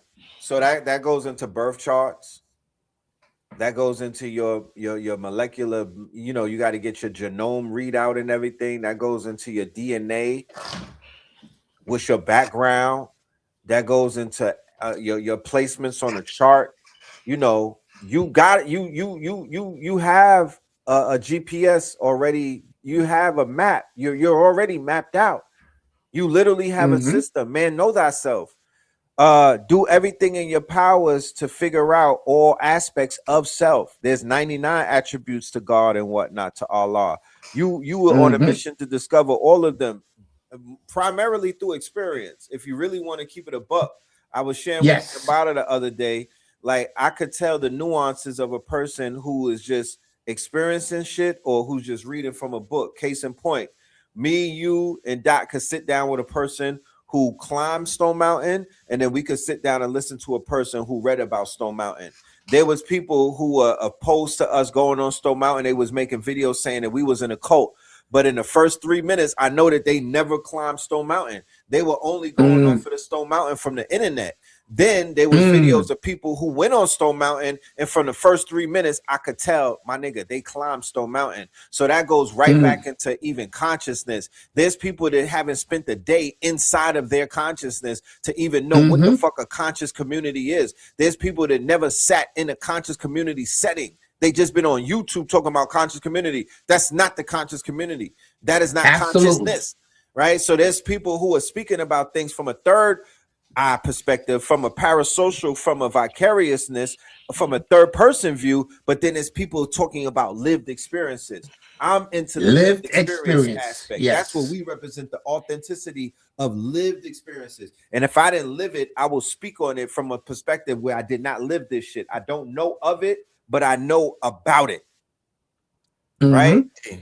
So when I speak of hip hop, difference. I speak of hip hop from a lived experience, from Cedar Park, from the Ecstasy Garage, Galaxy 2000, Echo Park, Bronx River, from being a little shorty in the park. So when it was time to sit down and write Hip Hop Decoded, it was so easy because it was from a lived experience. It's in you and not on you. You don't have to buy these clothes. This is the spirit. So my experience exactly. So I'm living my lived experience from hip hop is I was in the tunnel in 1994. I was at the Palladium. I was outside. I was in Macy's on 34th Street in 1991, running out the side door with a bunch of polo. Like I lived this shit. I rode the trains with the Deceps and didn't get robbed and whatnot. I went on Rikers Island with my polo on. I did get caught once, but I got it back. You know what I'm saying? I was very drippy and whatnot. I survived shit. You feel me? I got cut before. I got stabbed and whatnot. I got shot at and whatnot. These are survival type of experiences. There were songs that I was listening to while I was surviving. There were songs that I was listening to that helped me survive. There were songs that I listened to that was the victory lap upon my survival. I got survival's remorse and whatnot. So certain things mean certain things to me that another person from another side of this planet or another side of New York would be like, I can't relate to, son. And that's all good and that's understandable. But many can. And that is exactly who I speak. I just speak to my experiences. It's not to indoctrinate. It's only to share. Absolutely. So, real quick personal story before I ask the next question. And I like the reason why I like sharing these little, like I told you a little earlier about the pencil, whatever, is because with so much of the information on YouTube being similar or regurgitated or from books and everybody's just saying the same thing. The main thing that's new is your personal story. So if you tell me a personal spiritual journey that you went through or just a quick story, that's completely unique. Nobody on YouTube can tell you that or can repeat that. That's completely you, unless somebody just try to clone you like Red Pill say. But real quick, because somebody y'all was talking earlier, and somebody said you are who you are when nobody's looking. And they usually say that about spirituality. One thing I noticed that I noticed, and I was like, damn, okay, at least I know I'm on the right track. Sometimes, I swear, sometimes like I'll be in the house, I'll be in the crib, and you know how you'll just be in the zone, you be in your imagination thinking, and I'll be so zoned out, and I may just be smiling or I may just start laughing, and then I remember people around me.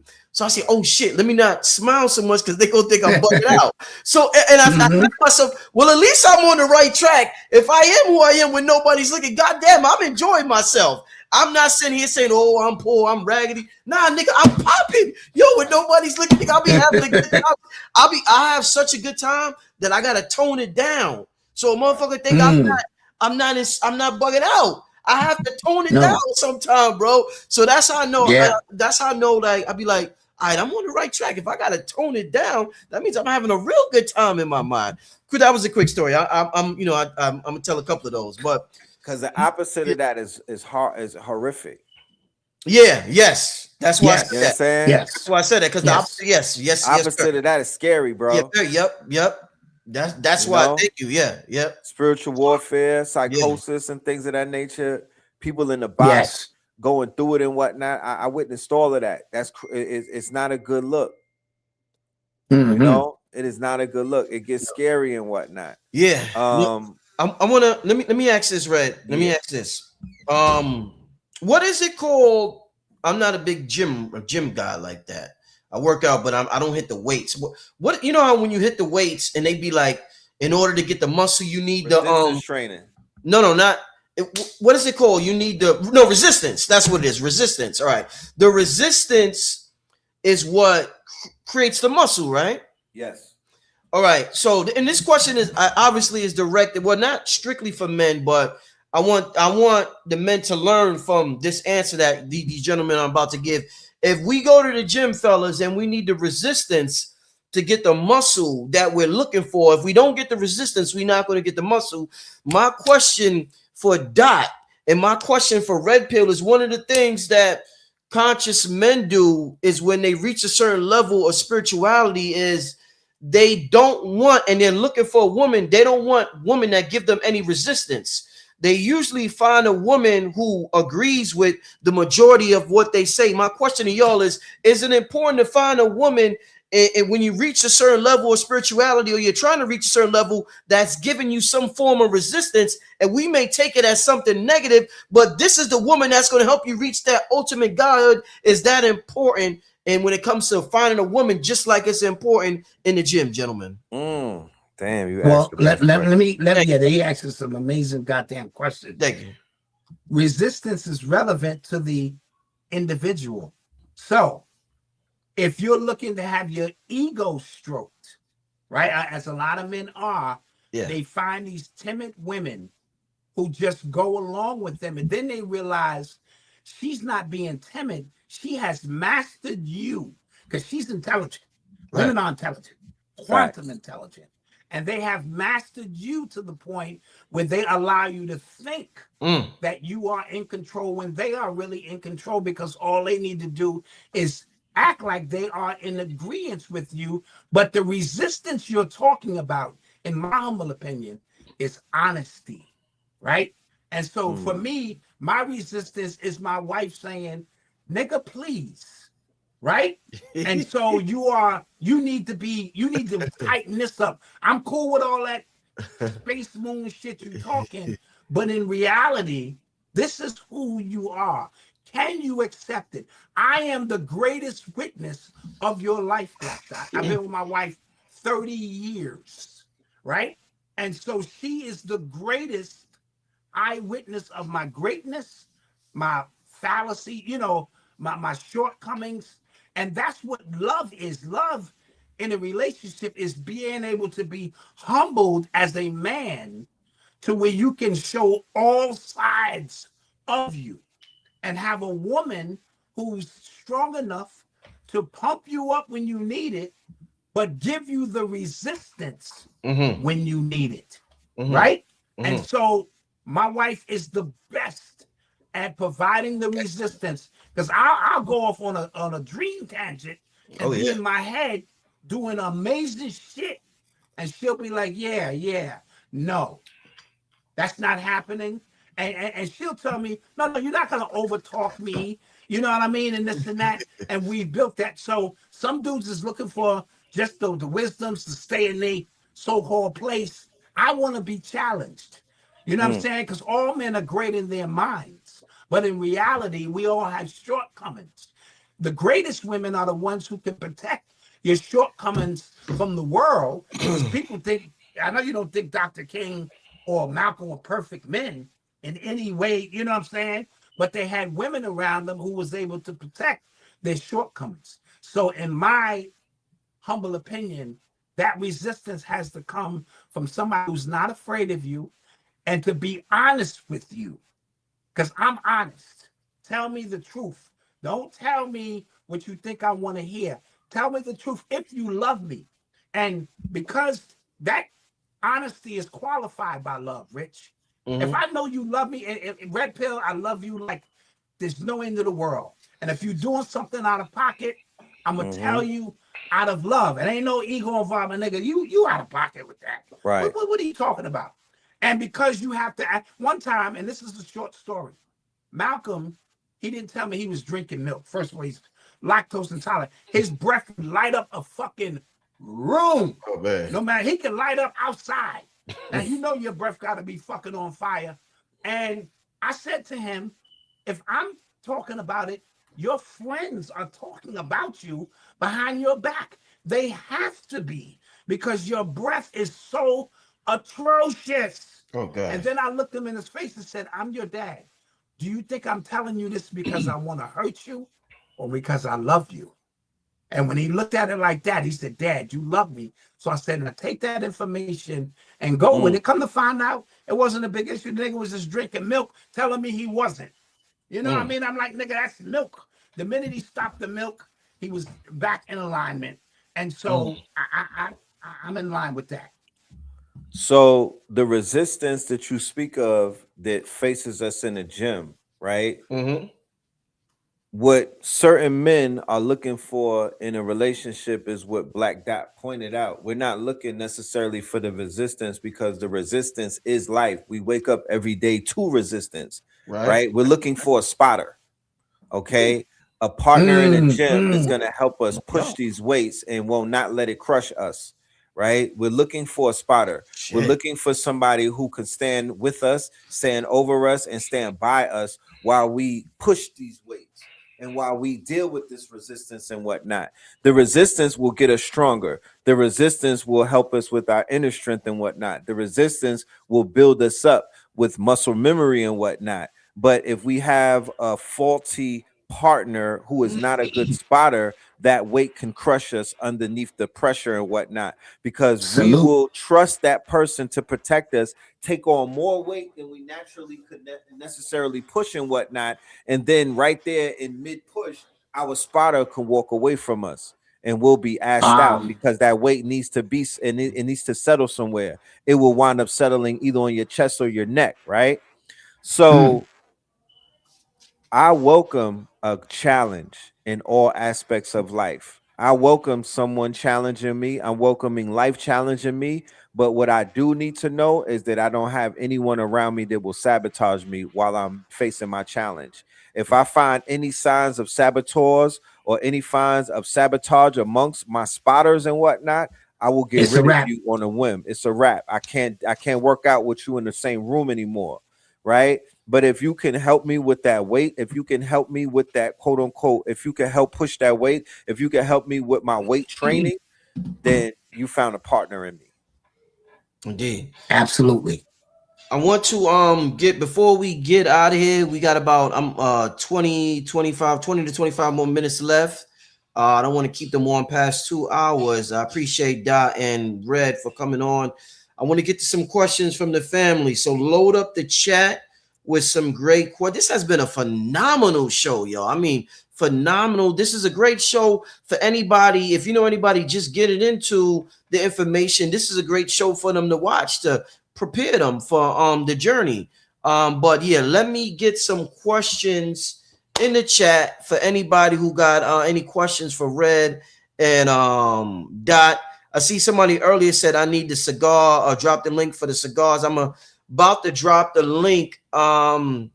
Keep in mind there is a 3 to 4 week wait period for the cigars, and part of that reason is, family, one of the beautiful things, besides the fact that these come from Honduras, besides the fact that they're all natural, besides the fact that the water that they use is not contaminated, besides the fact that there's 0 chemicals in here, besides the fact that these are some of the most sacred cigars in the world, what's beautiful is that not many hands touch it before it gets to you. So I got like some of my family friends like, yo, Rich, let me help you package it, whatever, but I can't have too many hands touching them. So where they're made in in Honduras, where they're made at, a few amount of people touch them. So they don't even allow people in the community where they make these at, and it's in Corona, where their minds are. But these, I don't just let anybody package them, because when you package them, you gotta put your hand on them. I don't even put the sticker on the cigar. The sticker is on the plastic. Nothing touches this cigar. I touch it. I make sure I wash my hands. My attention is, I'm in love with them. So I got a great relationship with them. So not many people touch these. So it takes a little time, because I'm really doing a lot of it on my own. And that is on purpose. That is intentional, because I don't want that many hands on this. This is not just a money scheme where I'm like, I got a factory and 5 people do this, 5 people. You cranking them out. It's not that. No. Not many hands touch these, and there's not many products in the world where people could say that. So I encourage all of y'all to donate. Those who donate 30 or more get gifted a cigar. It depends on how much you donate, more than that. But I just put the link in the chat. These are absolutely incredible. I'm gonna make sure I have me one tonight. Dot, I wanted to ask you before we get to the Q&A. I'm coming to New York this week. Are you able to meet us at the studio? I don't know what your schedule's like. Maybe Thursday. What day? Thursday night. Okay, yeah, because I'm gonna be at Center Stage in Central Park. My old DJ Lou Breakbeat Flores, who did the Ultimate Breaks and Beats series. Yeah. They're celebrating 40 years of the Ultimate Breaks and Beats. So Lord Finesse, Nice and Smooth, Brand Nubian, they're all gonna be out there performing. So I'll do that early. And what time? Yeah, I'm coming to the studio session because I need to be on this damn album. How about that? Yes. And even just to say a word, I gotta say something. Goddamn. Indeed. So yeah, I'll be there. I'll call you tomorrow and get details and give you the details and whatnot. Before I get to them, one last question about the cigars. Do you meditate before? No, but I do give thanks. I don't know if you would call that meditating, but I'm always saying giving my appreciation to the cigars. Just the smell. Once I smell them, I'm like, oh, thank you so much. Thanks for coming into my life, into my presence. I'm thankful to be in the conduit, or if that's the right term, from me to you. So it is truly a blessing, and I always give thanks to them. This is truly tobacco. That's a spirit that our ancestors were very familiar with. I want to get to this first super chat question. Dot, what do you, and I'm gonna share that link once again. Dot, what do you guys make of the sacred disease of the gods? I have no idea what that is. I have no idea. This is the first time I've ever even heard of that. So I gotta refrain from speaking of sacred disease of God, that I'm not too familiar with. Indeed, indeed, indeed. Let me see. Let's get to some more. I don't red stepped off, so I don't know. Let me see what I just hear.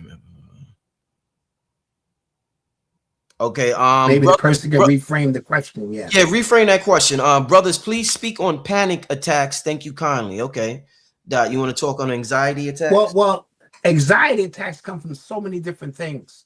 Normal pressure in life, the way this construct is designed to keep you under pressure.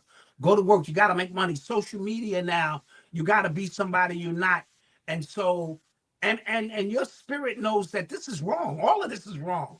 And so when these things converge all in you at once, you can find yourself having, a panic attacks, and you need to breathe slowly.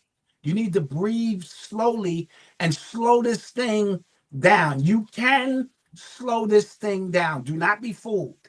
You know what I mean? Because I too wake up in the middle of the night sometimes, and I just have so much anxiety, and I gotta sit on the edge of my bed, and I gotta breathe slow, and I gotta slow this thing down.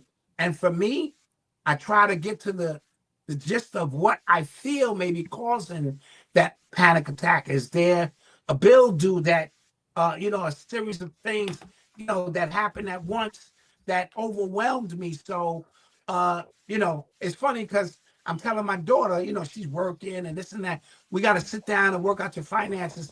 And she's going, leave me alone. I got anxiety thinking about that. So her anxiety is growing up, becoming an adult. And so I have to deal with that with a measured sense of, preparing her. But there's so many different things that can cause panic attacks. Sometimes you need to just eat you a gummy or something. You know what I mean? Slow yourself down and just relax. Because at the end of the day, none of it is important. You're going to find out all of the stuff that you worry about, none of it actually comes to pass.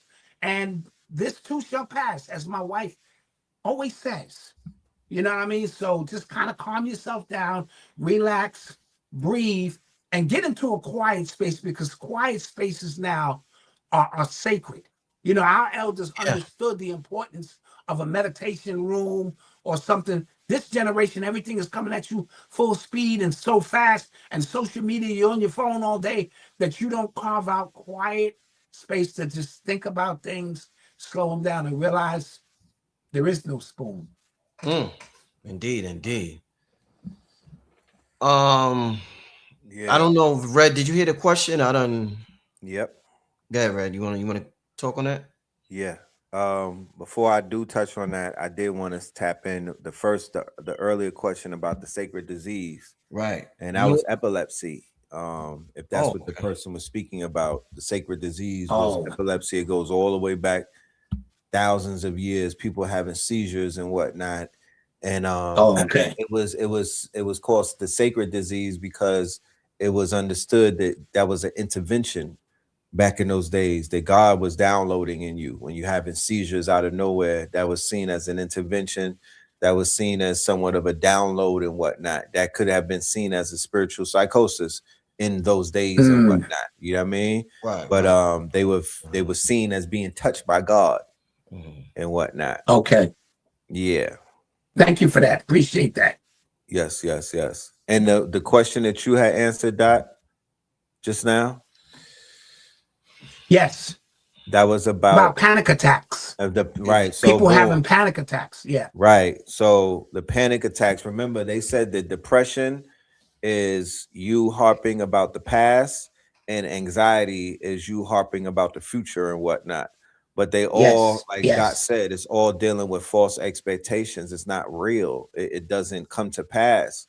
How many times have we heard on this channel and other channels about things that were supposed to happen and they never happened?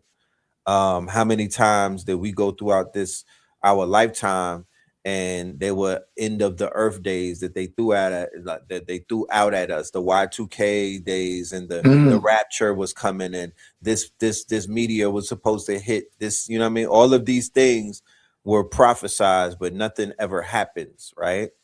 That causes anxiety. You have to learn how to be able to watch the movie and not be in it, right? You have to focus on being the observer. If you understanding that this is a simulation, if this is a game, it's going to help you with your heart being lightened as a feather. It's also going to help you with your anxiety. It's going to help you basically be the observer, be the owl that's perched on the branch, 360 watching the shit. You're not in it though. You're not a part of it. You're just observing it and whatnot. Even if you're observing your actual avatar in the movie, you're still not that avatar. You know what I mean? One of my latest trips on the Bufu showed me that, you know, and it was like, oh shit, you know what I'm saying? I was completely observing the avatar, you know what I mean? And it was very interesting and whatnot. And I made a correlation between that black dot that's called the sun and the black dot that's called the pupil that's in our eyes and whatnot, and the aperture in which it is able to expand how much light you're letting in, meaning how much of a reality you're being exposed to and whatnot. Because some people will sit right next to you and they have observed reality in on levels and in ways that you probably will never ever even be able to comprehend nor see. Because that amount of light has not entered into your pupils and whatnot. You're not a worthy student. Because not to say that you're not worthy, it's just that you might not be on that type of journey. Notice that when you're on a certain specific journey is when you're exposed to this world or what this world has to offer or what's behind the curtain and whatnot. But you actually have to be on that hero's journey in order to even be shown that. Nobody's waking you up out of your sleep and coming in your room and whatnot and showing you the mysteries of the fucking world on a wake-up call. Absolutely, you know what I mean? Not. Before they give you breakfast in bed. My nigga, so spiritual soft life, I don't know about that. I know about the climb up Mount Kilimanjaro with mad bags on your back, carrying a goddamn shopping cart. I know about carrying a shopping cart in Harlem where there was a drop down. I had my son Amir in one arm, right? Had his stroller in one hand, and then I had a shopping cart with bags full of clothes in the other hand, walking up a walk up in Harlem where they don't have no elevator. It's just a straight drop down the bottom. Anybody in Harlem knows those buildings. Right. And if somebody pushes you over the side, it's a wrap. It's a wrap. Yeah. It's a wrap. That type of upward mobility, that type of incline and whatnot. That's what I equate consciousness and this spiritual journey to. It's not an elevator ride, nor is it an escalator ride. Indeed. Yeah. I want to get to a couple of more questions. Y'all got some good ones here. Where did I saved some of them? I want to ask one in particular. Where is this at?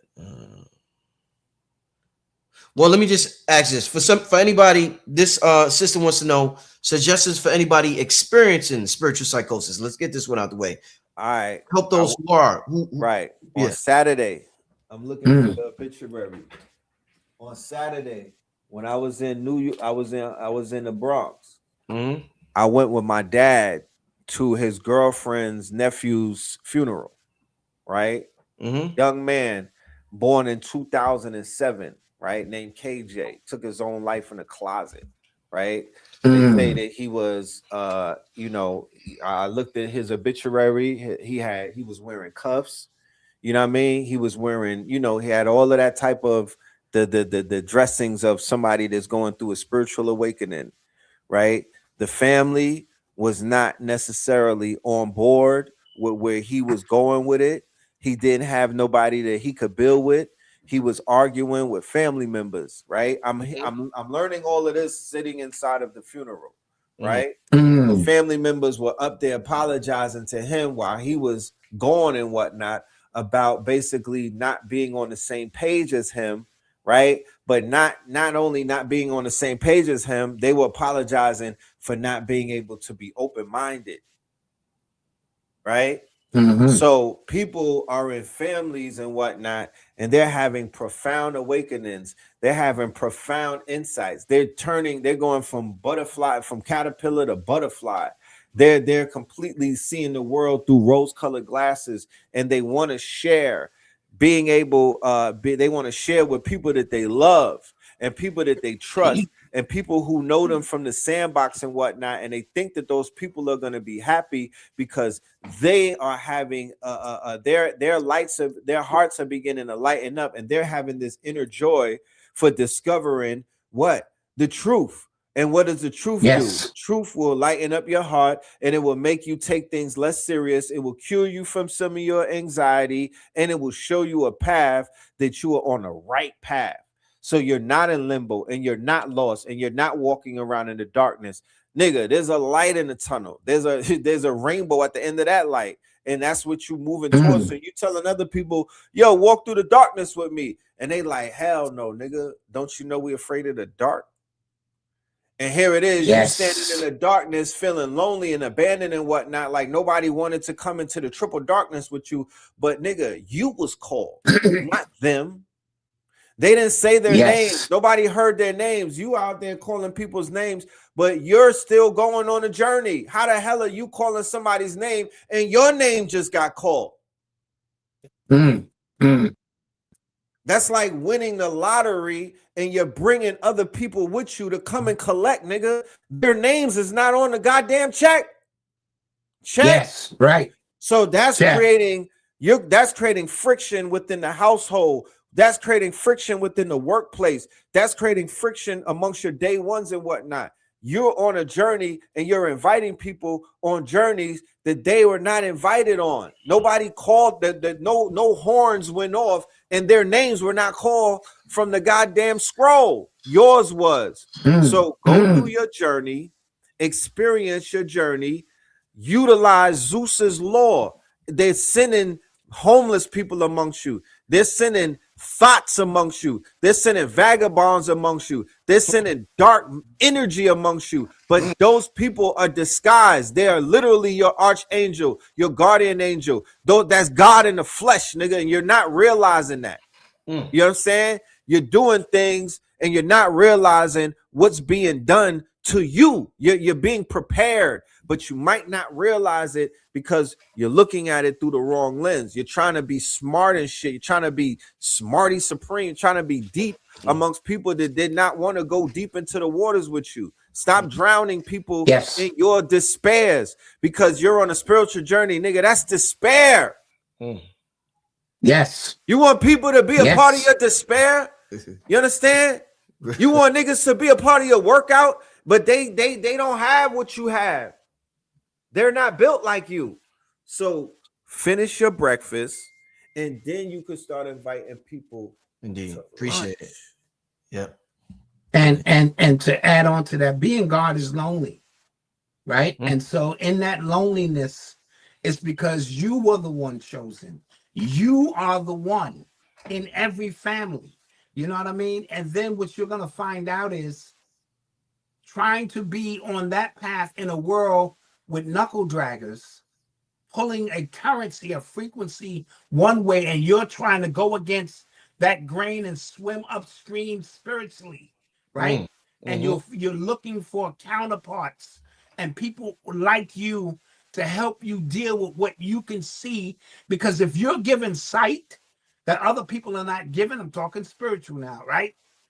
It's a burden to carry. When all of your your telekinesis, all your clairvoyance and all of the voyances come online one at a time, that's a lonely place until you can align with others, right? So you're in search of yourself through others, right? And that's very hard to find in your family, who will ridicule you. Your friends, they're not ready for none of that. So you find yourself alone. And when you find yourself alone, you find yourself talking to yourself more, which is not a bad thing. But when you get an echo or reverb of that, and other entities are telling you, take your life, man. Don't even worry about it. You don't belong here. So now you've lost the sense of being grounded, like we spoke about, and being adrift.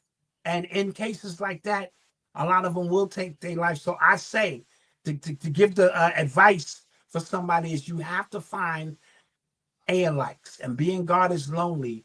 And what I mean by that is you have to find reference points within the frequency bandwidth that you on to at least let you know that you're okay. You are not alone in the universe, but in your family and amongst your friends, God is lonely. It may just be you at work.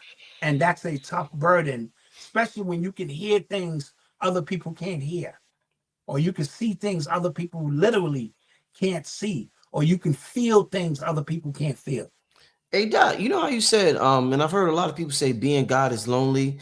My question to you, a direct question from that statement is, being God is lonely, but if you on your God level, you vibrate a certain light, and everybody's attracted to the light, Doc. So why are people who are say they're vibrating on a high vibration lonely when you automatically attract people because of your light? Not just bad people, Well, a lot of people. So how does these people wind up? most of the light are moths. They just want to drain the energy. Okay, so most of them are just moths, and they want to drain the energy. So they see the light, right? And they just want a piece of the energy, but they're not willing to go with what you've been through, or what it is that you've been. The industry does this a lot, the music industry and the movie industry. So whenever you flowing and they see the light, they can clearly see it.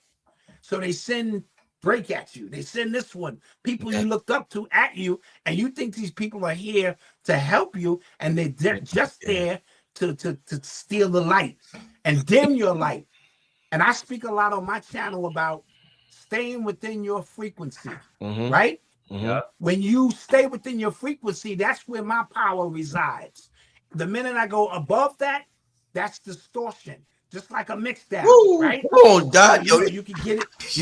Y'all dropping. I'm sorry. So as the mix down, you get it to where it belongs.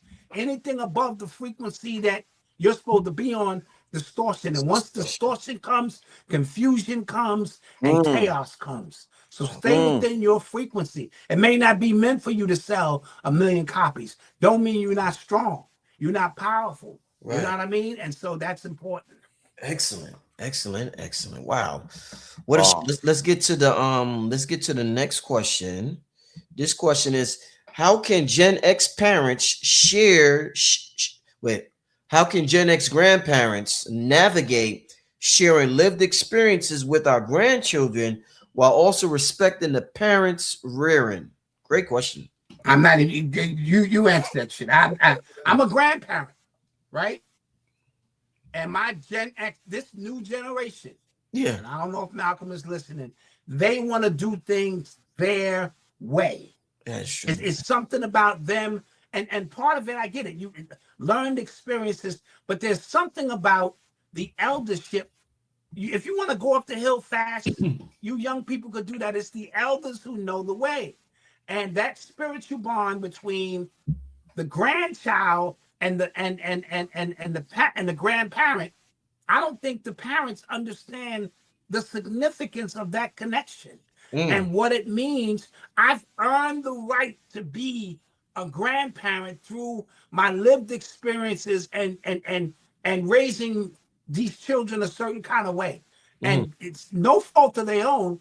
They grew up in a social media era, so they want to do things their way, but the wisdom comes from the grandparents. And all I can say is when you're with them, try to connect with them. It's a connection that not even the parents understand. And I'm not taking shots at parents. This is a deep spiritual relationship, right? They came from where I'm going. And so we have that connection, and so we got to work it out. Excellent. Right.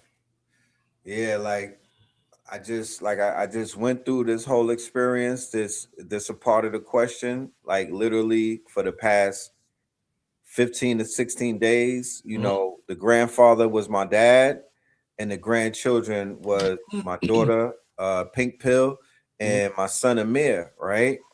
And they're bonding and whatnot. So this is how we would bond.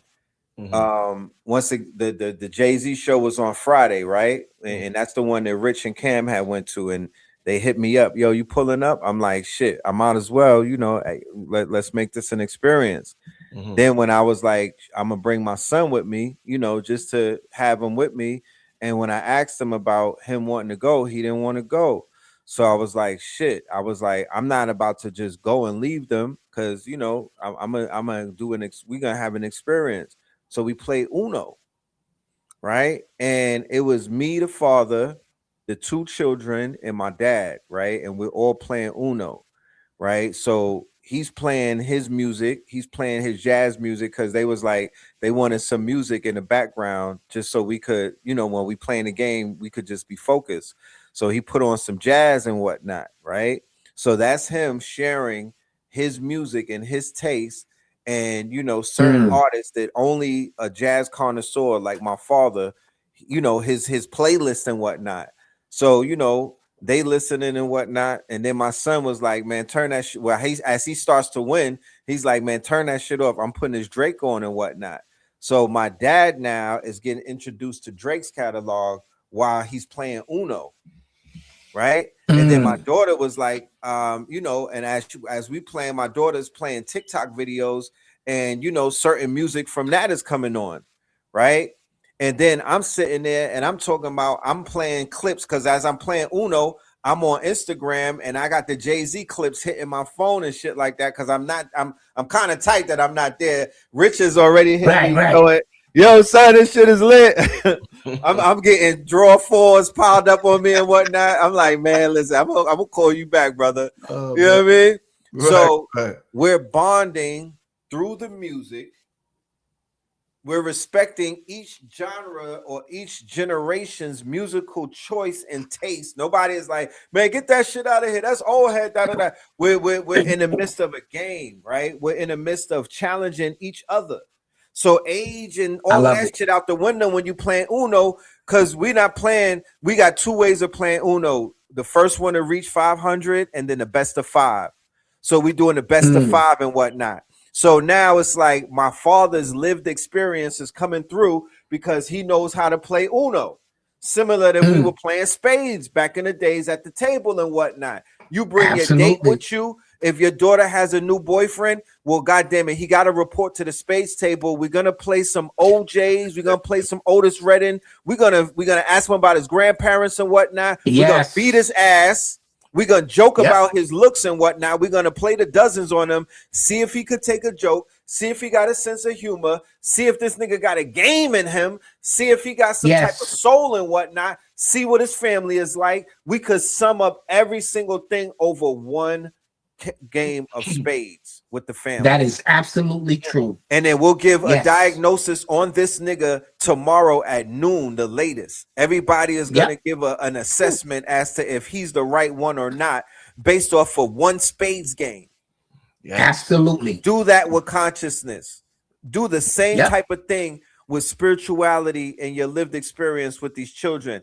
I took my daughter to Central Park, right? I started off by buying something to eat. We went on 86th Street. I went and got something to eat. I took her into the park. I didn't take her directly to Cleopatra's Needle. I eased her over to the I eased her over to the right. I didn't just, yo, we going to see, because that's not what she don't give a damn about Cleopatra's Needle right now.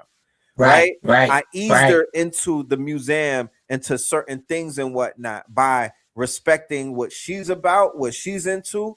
And also, I'm like, yo, these is going to look great on TikTok when you're standing behind this artwork and this picture and whatnot. And you put this hashtag on it with this song, you know what I mean? And you do that little dance, that shit going to go viral. I was appealing to her self-interest, right? But I was using my lived experience, because my dad did the same thing with me and my brother, right? And bringing us to the museum. And I was able to bring her to the museum and do certain things that way. That's kind of like how I would do it. I love it. I love it. Indeed, I love it. For real, right? Yeah. No, for real. Yes. Let's get to, we're gonna do about two more questions. Let's get to another question.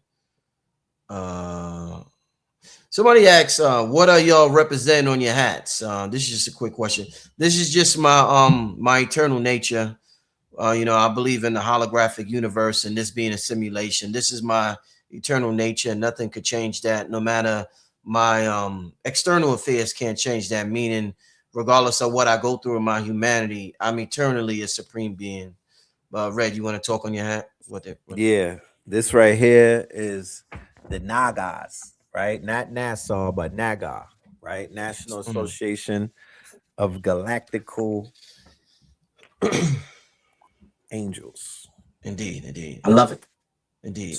Get to the next question. Can you guys give a good suggestion for my little sis watching? She's just now tapping into the emotional intelligence conscious communities you guys got going on. Yes. Oh, I would definitely give a suggestion to your little sis and all little sisters and all little brothers that are tapping in to the conscious community. I would say to go on some of the what we would call the legacy channels and click on the oldest video. There you Right, start from the oldest video, but these should be legacy channels. This is a legacy channel. Urban X TV is a legacy channel. Notaledge Media is a legacy channel. Sonetta TV, Black News 102, those are legacy channels. Baba TV, Every Time, legacy channel. And there's others as well. What is a legacy channel? That's basically a channel that has legacy in this community, that has an archive that will take you back to the beginning of the community. It's sort of like when people are getting ready to watch Marvel movie, Avengers Doom, they're giving you the watch list of all of the movies to watch to prepare you for Doom. You just don't jump into Doom. So if you get into the community and you're just jumping in right now, you don't walk into the movie in the 6th hour and expect to understand the movie. I would have to give you the lore of the movie and tell you, go and watch this movie go and watch this movie, the fifth part of this movie, the first one of this 5-part series. Go get that in. Like if somebody were to say, yo, teach me about The Wire, I would say there's no way to understand the lore of The Wire unless you watch part 1, right? Same thing with Stranger Things, same thing with The Boys, the same thing with the Godfather series and whatnot. You can't watch Godfather part 3 and you didn't see part 1, because you're going to see a great movie, but the foundation of what you could pull from it is not going to be complete because you don't have the entire nuance and whatnot. This community is a living and breathing embodiment of millions of stories and testaments and mythos and fables and all type of things. Literally, stories from off of the walls of Kemet coming true and living and breathing entities in this real time. I remember during the era of the debate scene, nobody can tell me that they were literally sitting around feeling like, yo, all of the gods have reincarnated, nigga. This is crazy. Gods are walking the earth right now, y'all. I don't know how to explain it and whatnot, but they got niggas from different timelines walking through this bitch, and they got their do-rags on with pants hanging, nigga. It's different. It's different. Absolutely. It's different. Yeah, because the energy. So imagine a god with a YN demeanor now. What is that going to look like? Yes. Absolutely. Imagine that nigga from the Troy movie, from the Odyssey movie with the helmet. And he got a switch. He got face tats now. It's just gonna be different. But that's where we're at right now. But the nuance is in the beginning. Henceforth, in it at this. That's why that show that you did when you brought Sonetta and you brought Brother Black Dot, you brought me on, you brought Shabazz on. That might have been the most important show on this channel this year. And as somebody who walked through Harlem the other day, and I realized that Harlem is on a new timeline, I'm like, that story has to be told because that timeline that we had could be erased. It has the danger of being erased and whatnot if we don't get in front of that and get that story out there, because that's the most important. That's the most important story that has never been told as to what the hell was going on in New York City and around the world when this new form of consciousness. This is like the Avengers. This shit is, you know how Marvel has phases and whatnot. We are probably in the 4th or 5th phase right now, but that story has not been properly told. No, D. Appreciate it. No, absolutely. I tell people all the time. So for little sis, you can't skip steps, is what Red Pill is basically saying. You are the sum of your learned and lived experiences. And so when we're speaking about, like I said, you don't wear consciousness, a community, which is this common unity amongst people who see things alike. That community is going to be filled with thieves. That community is going to be filled with charlatans, real people. It's going to be filled with everything. So don't go in blindly thinking because somebody's coming under the banner of consciousness that they won't grift you or lead you down the wrong path or take something from you, your innocence, or whatever the case may be. So consciousness is who you are. It is, in essence, you walking through your life, but questioning everything, little sis. Just question everything. Doesn't mean in the literal sense, but when you ask the right questions, the right answers, they always come to you. When the student is ready, the teacher will appear. I'm with all of that. So the universe is looking, little sis, to help you. It's conspiring for you. So when you say you can't do something, the universe goes, you are absolutely right. But when you say, I can do this, and then you match the energy and vibration of what the universe is trying to help you do, you'd be surprised what answers come to you, what problems you solve, and then you'll realize that it's all within you. So the more and more you learn about self, little sis, listen to me. When you have a problem, don't point outward. The first pointing should be inward. Look at self and go, I'm the controller of this. What role am I playing in this situation right now with my big brother, my mother, my this, my that? And then once you start being honest with self, you solve more problems than you think you can. So enjoy the ride of this thing called life, because you want to get one of these. I just want to veggie back on that and to tell her that ye are God. The black woman is God, but God is the acronym, and it's the generator, operator, and the destroyer. And that means that you generate, you prompt your existence, you prompt your reality. And then when you given these tools, and with consciousness is it gives you all of the tools that you need in order to see this experiment thoroughly through. As the operator, you get to now operate. You know what I mean? You could take the information and apply it. Destroyer. You're not going to allow nothing to leave the assembly line if it's defective. You're not allowing nothing to fly if it don't got wings and whatnot. You're the destroyer. Absolutely. You now audit yourself, and you audit your circle, and you audit others. And I have to add this: Saturn has gone retrograde. It is up and it's stuck. Pay it. I read. Can you because I tried to get rid of somebody in the chat, but they said this comment is on a guest destination. Somebody keeps spamming saying Dr. Wesley is full of shit. I think that's on your end. Could you get rid of that guy for me, please? Yep. Sourdough 9. It has Dr. Wesley has absolutely nothing to do with this conversation. Nothing to do with this damn conversation. So this is what I'm saying. This is what I'm saying. Psychosis. Yeah, that's psychosis. That's somebody. Dr. Wesley is living vicariously through somebody's mind. Yeah, they're operating in what we call parasocialism. Red, you see him? Sourdough. I just want to get him out of here. And I just want to add on real quick, because those were two beautiful answers Dot and Red gave. Just to add on real quick for little sis watching, if you turn on YouTube and you see a dude in the spiritual community online, you see a dude with no shirt on. He says he's vegan. He has on no shirt. He says he's vegan. And every 10 minutes, he says the black woman is God. Turn that motherfucking channel. Run. As fast as you can. That's a red flag. I'm not saying all the time, but a lot of times that's a red flag. Lil sis, watch out for the brothers that out there pandering to women. They're pandering for pussy. Yes. Now, and pardon the language, but if you got to say that continue, that's called pandering.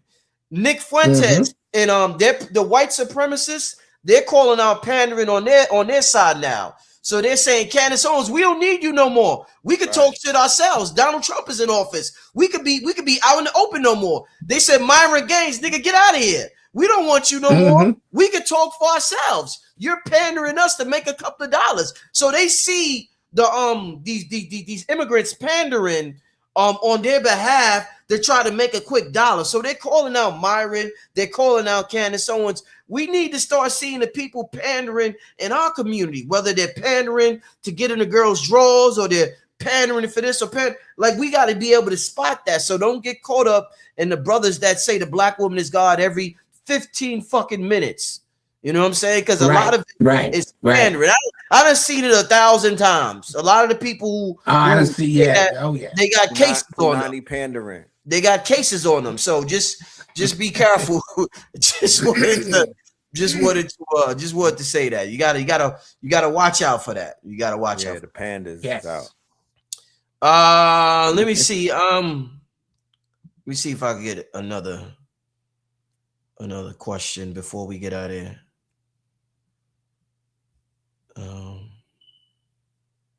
Okay. Well, okay. This will be the last question, and I know Red wants to share a link, and Dada close it out also.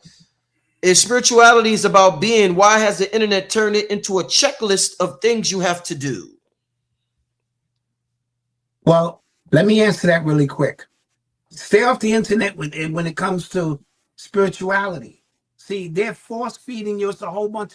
It's more bots on the internet now than actual people, and that's a fact.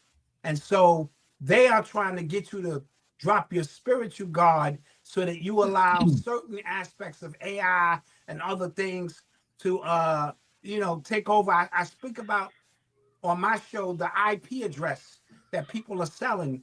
You have a cosmic IP address that they're trying to get to, because that's the God gene within you. And so forget this checklist. There is no such thing as a checklist for spirituality. You are spirituality. You just experiencing it in different layers of your life. That is it. There is no, I got to wear the chain. I got to put the bracelet on. I got to have the language. That's not spirituality. That's something else. You know what I mean? And so, and while I'm not against jewels and crystals, because they're just external reminders of an internal universe that has everything it needs, this internet has become very dangerous because you don't know who's on the other end. You don't know who could see your light through this TV looking to drain you. You don't know who's trying to mislead you. See, back in the days, everybody who came to the lecture, we can at least physically see them. The agents work different now. They're anonymous, and they're working on algorithms, and they're working to steer consciousness and intelligence in ways that couldn't be done by just showing up at a lecture and being that one awkward dude in the crowd who was trying to disrupt things that we could just pick up and throw them out.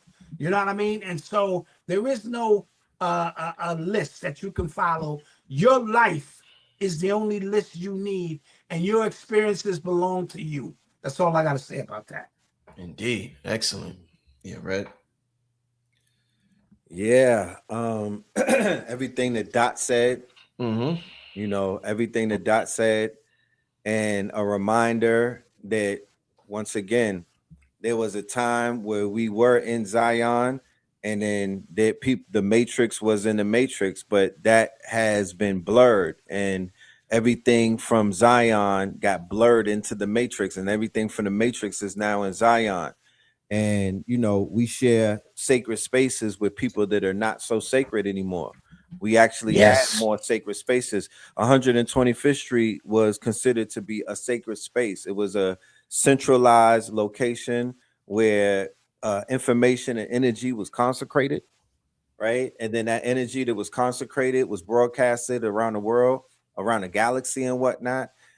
It was doing numbers comparable to what you considered viral, going viral these days. We were doing 50,000, 40,000, 20,000 in one day, 100,000.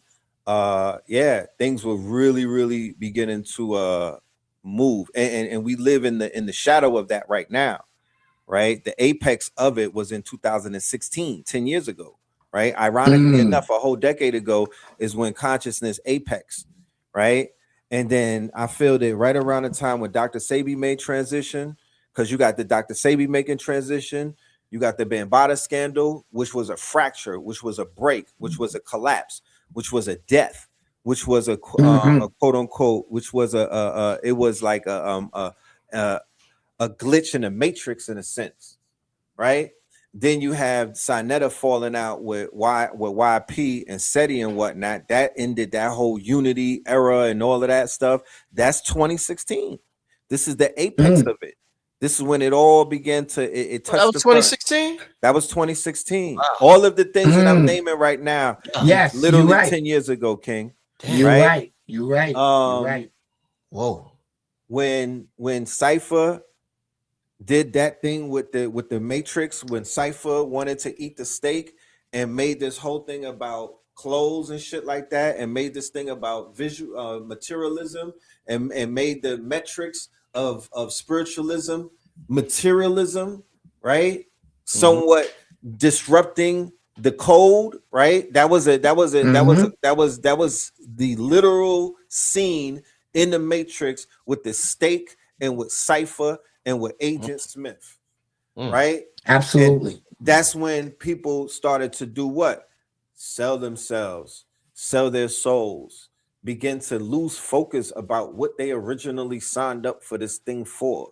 The way that people even started presenting themselves started to literally change and whatnot. I remember there was a day and time where there was only 3 naked women in the venue, you know? And then that multiplied. They was all polite wives, by the way. It multiplied. You feel me? I remember when in the audience there was only like 1 or 2 people from outside of our community. You feel me? Now when you look in the audience, it's almost imbalanced. Right? People began to focus on what people had, like what they were, what they were portraying on the internet, when you could portray anything. I remember there was a day and time where people didn't even know what Airbnb was. And you could pop up in like 10 cribs in 1 week, and fam was like, damn, you see how son and them is moving? How they getting it right? How they getting it? Yeah. I remember those these were memory, you know what I'm saying? Holding on to these memories is gonna save you moving forward, because we literally are in a new timeline, ladies and gentlemen. We have passed what is called the uncanny valley. They now could create photorealistic, hyper-realistic visuals of anybody and anything. We are past the uncanny valley. We are knocking on the door of AGI. You can't trust nothing that you see. You talk about Project Bluebeam, you cannot trust nothing. You can't trust nothing you hear anymore. We're past that. We went past that threshold. Those are gonna be, back in my days. That's the new back in my days. Understand what timeline you're on and where you're at right now. And understand that being able to recall a time when things weren't like that is going to be one of your powers moving forward. Golden, yes. You got to be able to anchor yourself in some real experiences, into some real times. If you went on that Stone Mountain, you was really up there. That is going to anchor you into a place where when this shit goes completely quantum and you don't know what reality is versus what you're going to be seeing and whatnot, you could at least mentally go back to that spot. You could go back and to use that as a tool. Black Theater, which, by the way, is not even there anymore. So that memory got collapsed. That wave collapsed because that place is no longer there. You see how that works, right? When the wave collapses in the mental plane, it collapses in the 2D plane. So if you drive up to that address, that shit is not even there anymore. So the memory of what took place, right? It's almost as if it never happened, but it did happen. But it's literally inside of that box. It's inside of your mind. It's inside of the memory. It's just, it exists on the internet and whatnot. But for those that were literally there, that is valuable. Nobody could take anything away from you. That's where the real value is being created, when we get together, when we amongst each other. Because we all the way in 2026, I could literally tell you about St. Francis College in Brooklyn, nigga. When Panic was headlining with our seer, nigga. Yo, when Phil Valentine yo, was at hold St. up, Francis. nah, nigga. Yo, how you said that as soon as I pulled this up? Yo, he said that. Yo, I was Wow. simulation we live I'm in. out. Yo, Yeah, I good night. literally just pulled this up because Blue Pill sent me this, and as soon as this popped up with Panic and I see it, Red Pill said Panic and I see it. This shit is a simulation. No, but that's the timeline that we are on right now. Cam Bada, come here. Look, I'm here with Cam. Yo, literally. I literally just pulled this up. Listen, but that's what I'm saying. That is the timeline that we on right now, where everything that you speaking of, it is coming true right now. Yo, that's the timeline that we are on. This timeline right now. Don't lose yourself. But we are literally on a new timeline where you are speaking things into existence. I am concerned about CERN. They turned CERN off. It is up. Right? We are speaking things literally into real life. We are on new timing.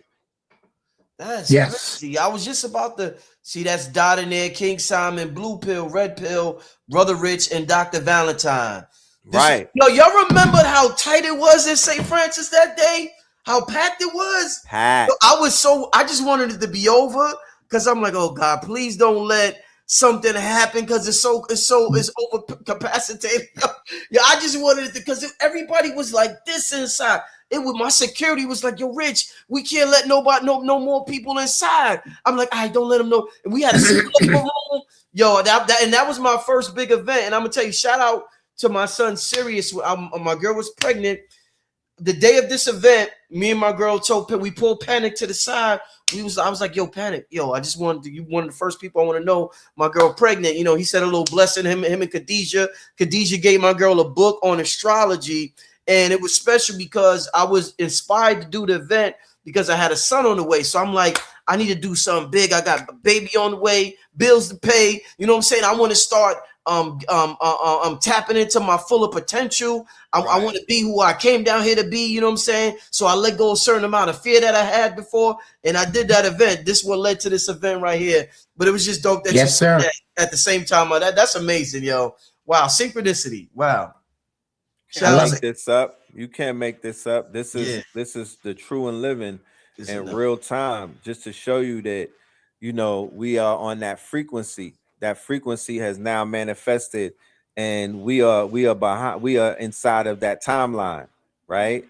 For everybody that has made it to the other side, all I gotta say is welcome. Cam Bada, hold. Let me show this. Let me show this one. This Cam Bada's in this one. Is Cam watching on Blue? I mean Red. Right. Yeah. Cam Bada, you see, you was there. Y'all see our Seer, Panic, Supernova, Blue Pill, Red Pill, Cam Bada. That's crazy. This is the fan we was talking about. Super dope.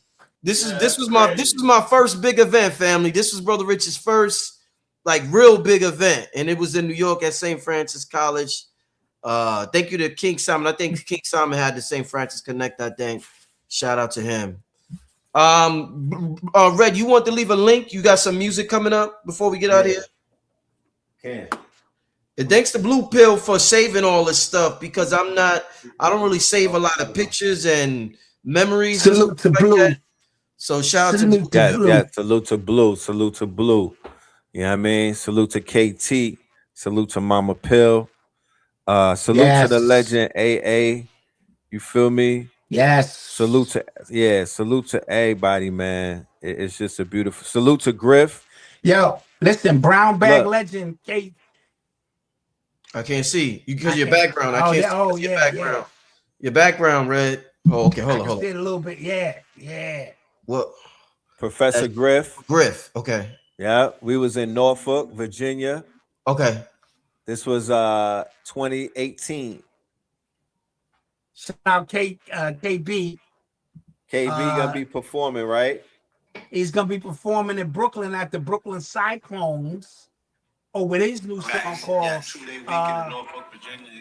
Brooklyn's Finest, Spread Love is the Brooklyn Way, and he just got picked up to do the New York Liberty game on Monday at the Barclays Center. He performing at halftime. That's dope. So shout out KB, the brown bag legend. That's dope. That is fire. So you know that is fire. I'm sorry, Red. Did you leave that link? No, I see that it's in the chat. Yeah.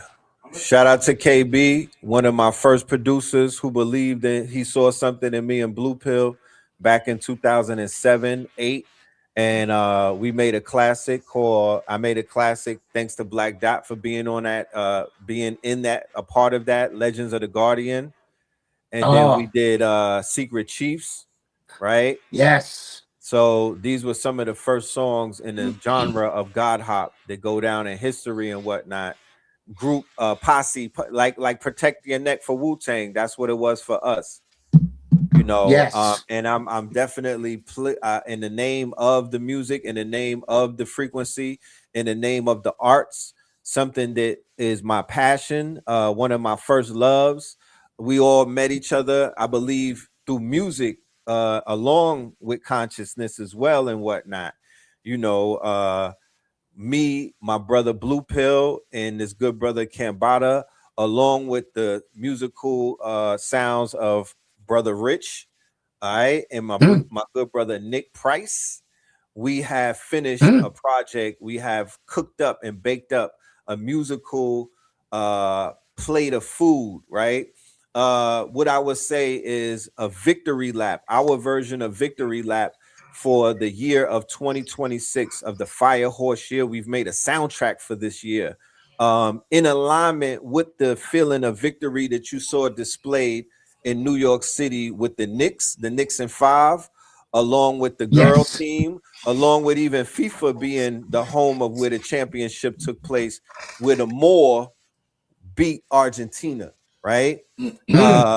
So we have a project entitled Voltron, and this is basically chapter 1 of Voltron. It's going to have multiple chapters. We're looking at either 4 or 5 chapters, but this first chapter is finished. It's in the bag. We are going to have an album release inside of New York City. This is going to be a pop-up. We're looking at either August the 1st or the 2nd. So if you're in New York City, get ready, get prepared. It's going to be invite only. All right. This is going to be one for the record books. And we are releasing our single on this. It's going to be a full moon tonight. This is a very powerful alignment. Saturn is in retro. I'm here with the God Cambada, and I just want him to say a few words.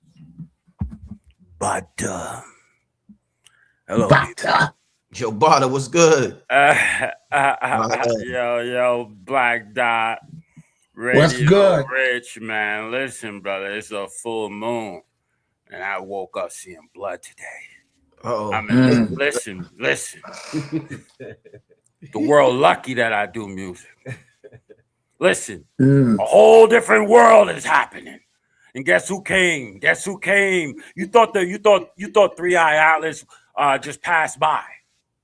Nah, something hopped off that motherfucker. That's right. It was a 3-headed monster. Red pill, blue pill, Cambada. But they said the Voltron is made of 5.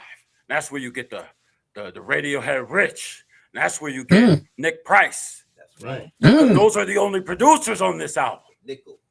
This is the most well-rounded album that you've ever heard these pillars on. Wow. And this is a different Cambada. Whoa. I know you guys have heard of Babyface. Well, let me reveal Fetus Face. You're gonna see things and hear things that you've never imagined before, people, children. There's songs on here that I don't think you would have expected in another time, another place. But it's coming out 8/8 because that's exactly the miles per hour that you had to go to break the time barrier and Back to the Future. 88. 8, you know, 8/8, that's the sign for Hell Hitler, right? Because that's HH. That's right. They took the power of that, but H is the first element. That's hydrogen. So the eighth letter in the eighth letter, 8, destroy and rebuild, create. That's the pregnant lady, and after that comes the fetus, and everything that ends in 8 is create, devastate, eviscerate. And 8 is hip hop. Lion's Gate. Innovate. Listen. I'm in a rare state right now. Radiohead Rich. They called you Macho Man Cam. Listen. They're gonna have to put me on a leash tonight. They don't have to put me on a leash tonight. That's right. That's right. Go look at that moon, man. Full moon. Yeah, that Be moon. careful what you say to me today. Let me get my cigars ready tonight. Come on, man. It's a full moon. Listen, Let me get yo, my cigars I ready just said tonight. something to I just said something to Rich. We've been quietly releasing stuff. Rich knows exactly what I'm about to play, but he ain't hear it like this. Go ahead. Play that. Let me hear that. If y'all. Go ahead, sir. You got it in your email. Yeah. Oh, damn. Shit. I don't know how to. Oh, you don't know how to do share screen. Yeah, I can share. Oh shit. Hold up. It won't share the audio. Red. How do we solve this?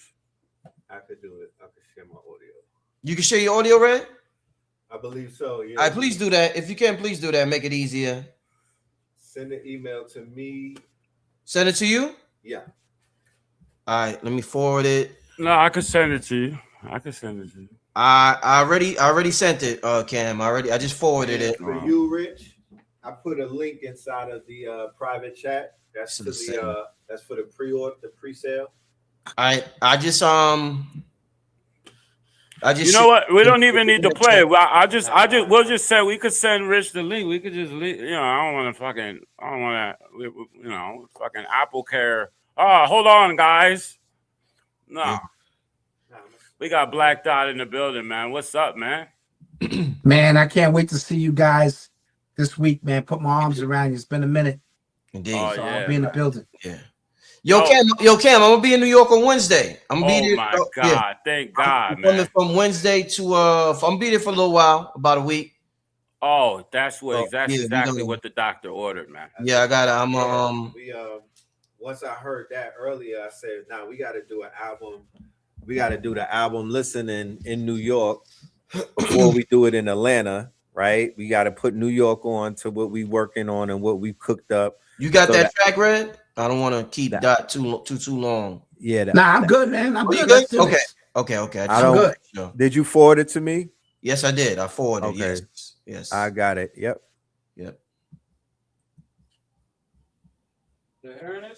Hold on. Set it up. I shared it. I got set it up. Easy, nigga. Yeah. Let me set it up. All Come right. on, bro. So let How them. many people watching right now? About 1,700 right now, Cam. God damn! Yeah, so y'all in for a surprise. Y'all are in for a world premiere. We're going to put the link up for the pre-orders. I need everybody to go ahead and get your pre-order on. Go and buy this project. It is 12 tracks. This is history in the making. On Thursday, on his show, we're going to be debuting about 4 or 5 of those tracks. This is our official rollout. Literally, the Lionsgate started today in the Cosmos. It started today, and it culminates on 8/8. So this is our journey. This is our mythos. This is our walk. This is our cure to spiritual psychosis. Because remember, the frequency of the music is going to help you. That's what's been fucking shit up in the first place. So now we here to fix it. So let's tune our frequencies, Voltron, and let's transform, y'all. All right, world premiere, disclosure. World premiere. Premiere. Produced by Radiohead. Produced by Radiohead. I ain't even hear it yet. So I did the beat. I'm hearing this for the first time, like y'all, family. Let's go. I'm excited. Let's go. Y'all hear it? Nah. Yep. No, I didn't. No, Sorry. no. We the collectors of the art, the thinkers, the doers, the knowers, the architectures of the art. Y'all hear it? Dark moon protectors of the hearts. Triple mega yachts, 444 megawatts. Furbiz, Nature, Foxy, AZ, Don, Escobar, moving megatons, mega bucks. 444 megatrons, they call mega bus. We're from Sega bus and a mega bus as we embark upon a hero's journey. Come on, Brett, with the ball. Wait. Let me bring it back from the top. I can really hear the beat, y'all. Damn. That's a hell of an intro. Damn. Yeah, run that Shit, back. that's a hell of a song. Damn. I hear clear now.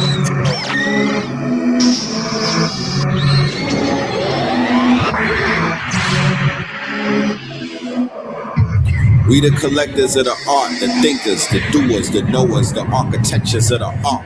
Triple dark moon, protectors of the hearts. Triple dark, mega yachts, 444 megawatts. Firm biz, nature, Foxy, AZ, Don, Escobar, moving megatons, mega bucks. 444 megatrons, they call mega bus. We're from Sega bus and a mega bus as we embark upon a hero's journey. Opening scene in Carlito's Way, laid out on a hero's gurney, staring off afar into the canopy of stars until it landed me on Mars. Mama, my third eye active. Seventh heaven, open up the third eye atlas on the third eye Thursdays. Voltron form with bird's eye wordplay via the third eye persons in third grade.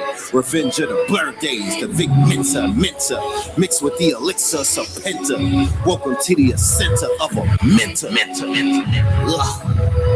Got the gods excited as I'm strapped up in my captain's chair. Autopilot. Spacecraft, I don't have to stare. Start arriving, pass through natural wear and crack the atmosphere. The daddy's here, and 10 foil hatters that were gathered there just clapped in chair. Left the faculty at NASA scared. Donald Trump started acting weird. He just sat and stared. I hit up Billy Carson for a chat. We're galactic pairs. Grab the bear. Asked in a chalice full of dragon tears. Cone-headed, 12-foot giant with a gold melon. Native suit, anti-Christ at the Catholics fair. Universal soldier, the predator.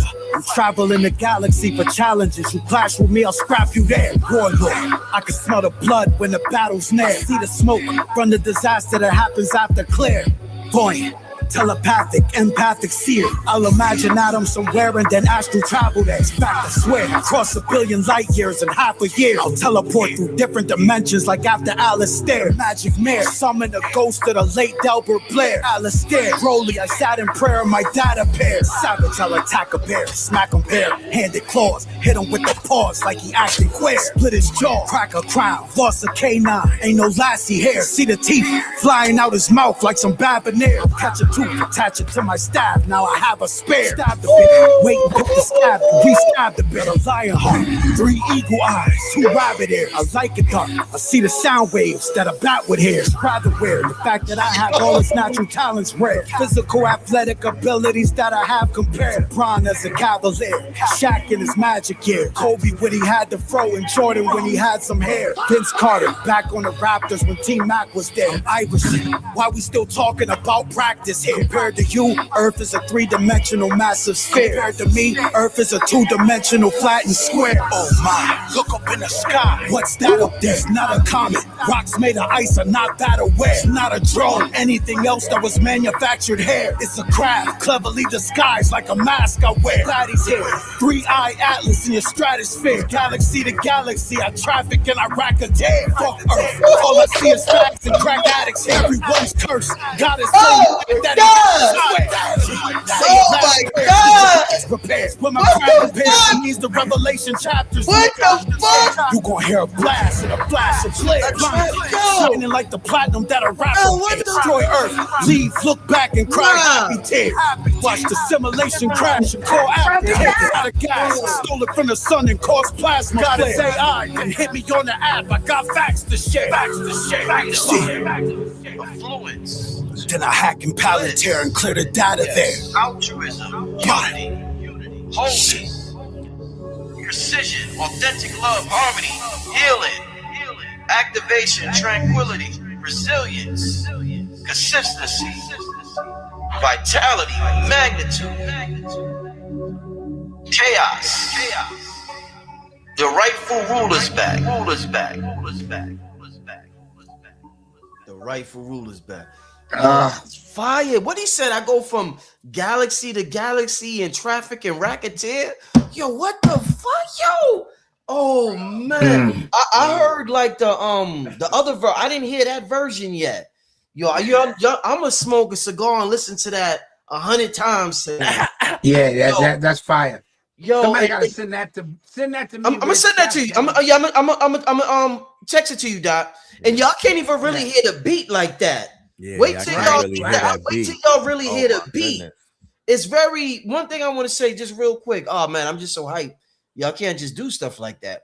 One thing I want to say, what's beautiful about being a channel and being a vessel for God is that you never know what you're gonna create.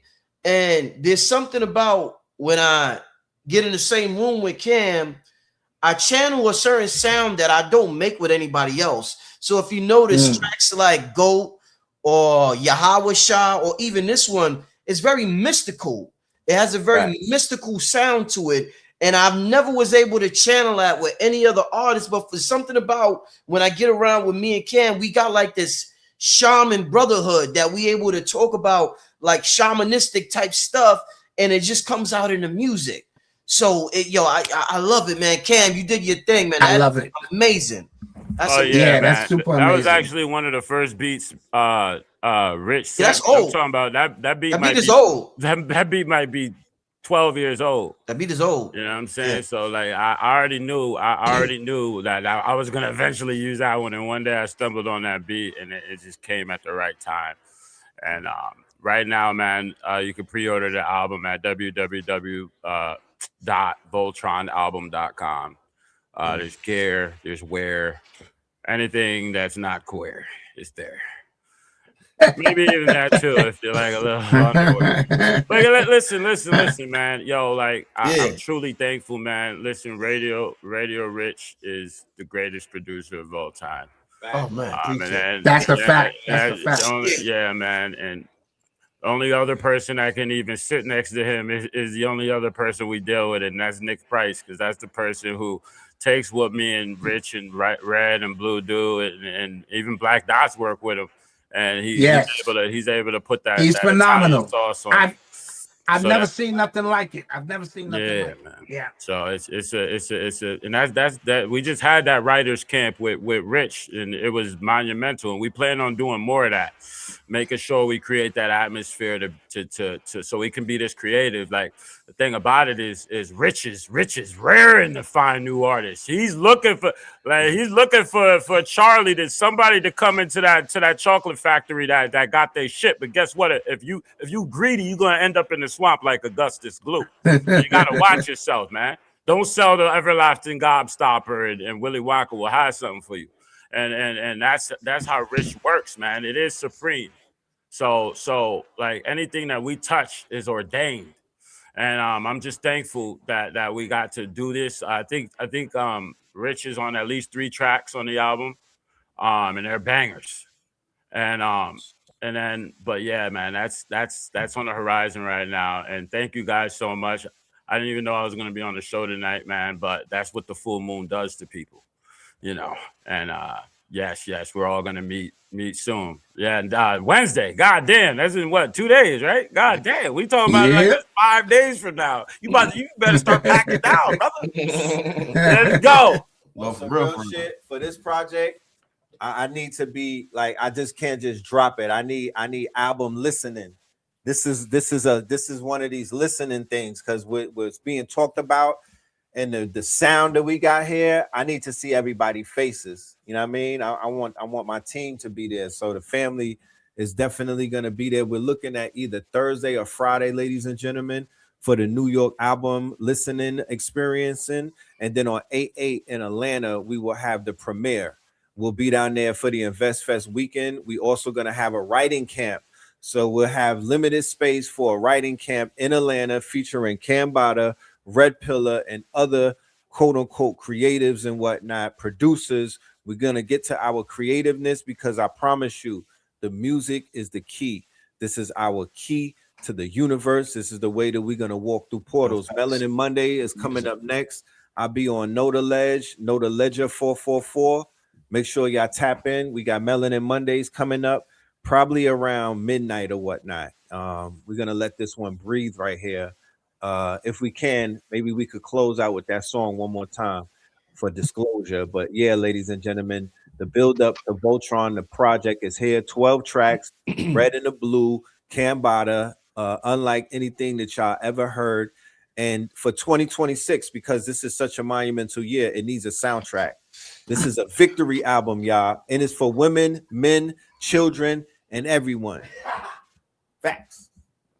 Hey, I guess with that being said, family, we about to get out of here. I want to thank Red. I want to thank Dot.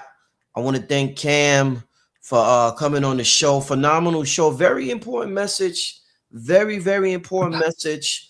I'm glad. Thank you for the questions. What's the link to pre-order? Did I share the right link, Red? That Yeah. the It's called chemistry. the chemistry. Yeah, Okay. the chemistry.com. The chemistry.com Yeah, I just shared. / shop. We have bundles available. We're selling vinyl. We have cassettes and we have CDs. I love it. Yes. And we also I have love it. We got merch as well. This is going to be an animated visual album. So if I have artists that are out there, we got videographers that we're looking for. Listen, y'all, Blue Pill, Blue Pill did his goddamn thing on this one right here. This y'all gonna be so proud of us. I promise you. We all stepped it up. Everybody stepped it up. And it's been a while since we did music. It's been about 6 years for me. You know what I mean? 6 years, to be honest with you, since the Red Summer. So this is my entry back into the music mode. I'm gonna lock into my music shit for about maybe a year now, but I'm taking this very much serious because this is what you leave behind. These are you see these diamonds and these gems behind me. You want you want assets. You want things that appreciate, especially in this new economy that we're in, this creative economy. You want assets that appreciate. Mm-hmm. Absolutely. Your songs are literally like shares at a company, especially if you own them. Shout out to 38 Special. We'll talk about that another day. Hey, appreciate you for coming on the show. Thank you, family. Thank you for having me, King. All right. Peace. Peace.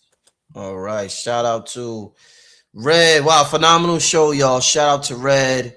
Shout out to Dot. Shout out to everybody. Somebody said it sounds like it's from Lemuria. Yeah, definitely does.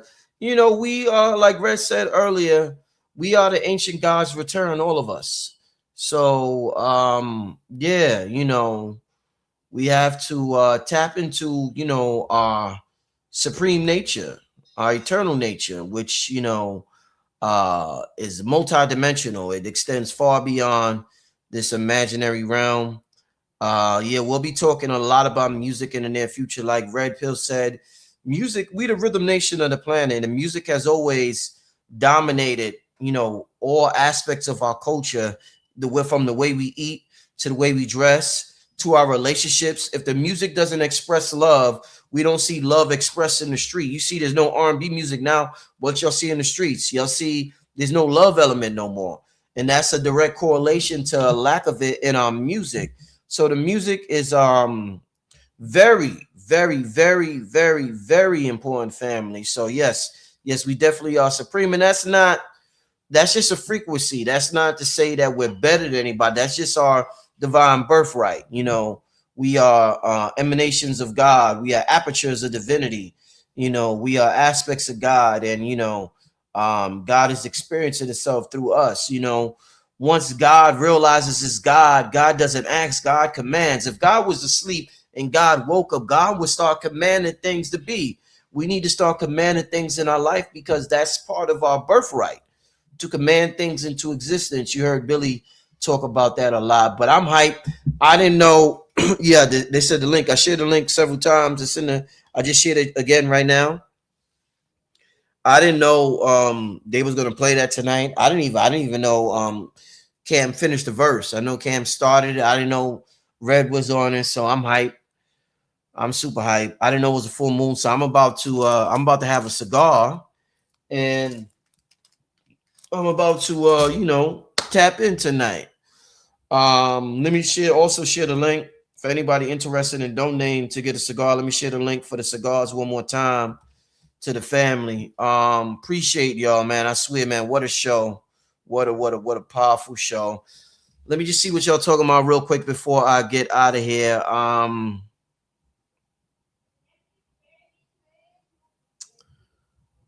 Oh, I appreciate it. Troy said buying more cigars right now. I appreciate it. Yeah, how was your experience with the cigars the first time, Troy? I would love to know. Good beat. Appreciate it. Yeah, appreciate it, Mike. Oh, so you just over there holding music, huh? Yes, we are non-ether being just. I got to spit a verse for you. Yeah, I'm you know, it takes time, but we're gonna touch a base. Shout out to somebody on Instagram. And you know, I'm hard to impress a lot. And with music, you got one thing. Let me say this about for those who are interested in collab with me. I'm not just because I'm a conscious creator. I'm not just looking for music and just to hear you say that you are God and you eat veggies and all this. I like music. So you have to actually be musical. You have to actually have rhythm. There's a lot of conscious people who don't really have rhythm. It's the weirdest thing in the world. Me and Cam talk about it. So you have to know how to catch a beat. You have to know, you have to be in the right key. You have to know how to flow on a certain beat. You can't just have conscious words and think that that makes you, or that's going to make certain people want to work with you. It's way beyond just saying conscious words. And matter of fact, to work with me, you don't even have to be conscious. I like good music. I'm not, you know, of course I don't want nothing crazy low vibrational, but if you just got good music, I look forward to collaborating with people. You don't have to be super conscious and talk about, you know, all this conscious stuff. You know, just good music is good music. So yeah, you know, soon we're going to be collaborating with a lot of people in the community. I want to give a shout out to somebody on my Instagram though, who sent me a good record. And I'm going to hit the brother back. I told the brother it was dope. A brother named Cole the Universe on Instagram. I don't even know if that brother's watching right now. Brother named Cole the Universe on Instagram sent me a real good song. And it's funny. Let me just tell you what he said. It's crazy because he like talked it into existence. You know, I get DMs and emails all the time, but the brother hit me up. He said in April, he said, yo, I got the star power, Rich. I've been waiting for this moment. A lot of these cats may have better bars or be more lyrical, but they cannot bridge the spiritual in the mainstream like I will. This is going to be monumental. I can't lose, bro. The conscious community behind me too. Oh my God, what? And there's no way we don't take over the world. He hit me in April and said that. And you know, I was just like, okay, whatever. Then the brother sent me a track in July, and the track was fire. So I want to give a shout out to that brother. I definitely want to give us like I was like, oh, okay, like this shit really is fire. So I want to give a shout out to that brother. And I'm gonna hit the brother up. I'm gonna send the brother a beat because I want to see what the brother could do with it. I definitely want to see what the brother could do with it. Somebody said, yeah, King, you've been telling me about her for a while. I would love to collaborate with that. That sister is one of the best in the world.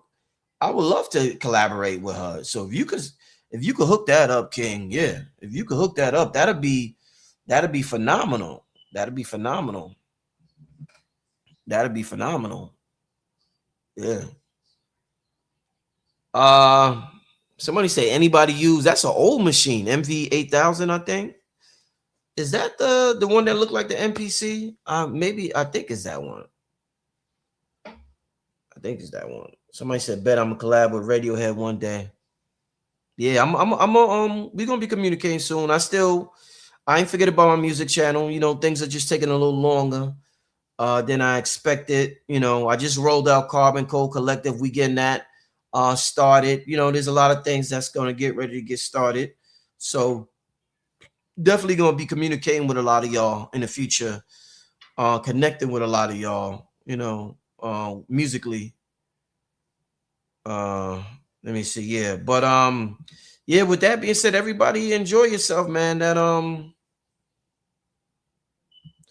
where do we get a Radiohead beat, Rich? Yeah, I'm not even selling beats right now. Yeah, I don't sell beats. I was thinking about, I'm gonna start selling them. You know, it's not just about selling the beat to me. It's about making a good song. So I wouldn't want to sell a beat and then the song is not good. But yeah, I'm gonna create something where, you know, people have access to my beats. I'm definitely gonna create something. Got a lot of good music coming out though, y'all. A lot of good music. A lot of good music coming out. I guess we're gonna sign out with that song. I don't know if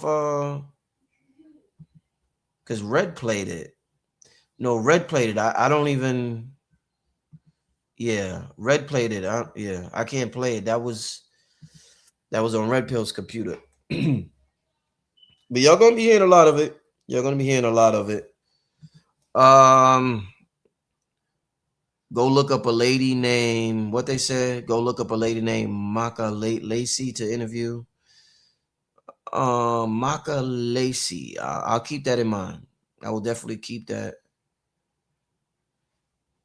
No, that's a good idea. Drop a few beats for the community to make some songs too, Rich. You might discover hidden beats. That's a good idea. That's a good idea. That's definitely a good idea.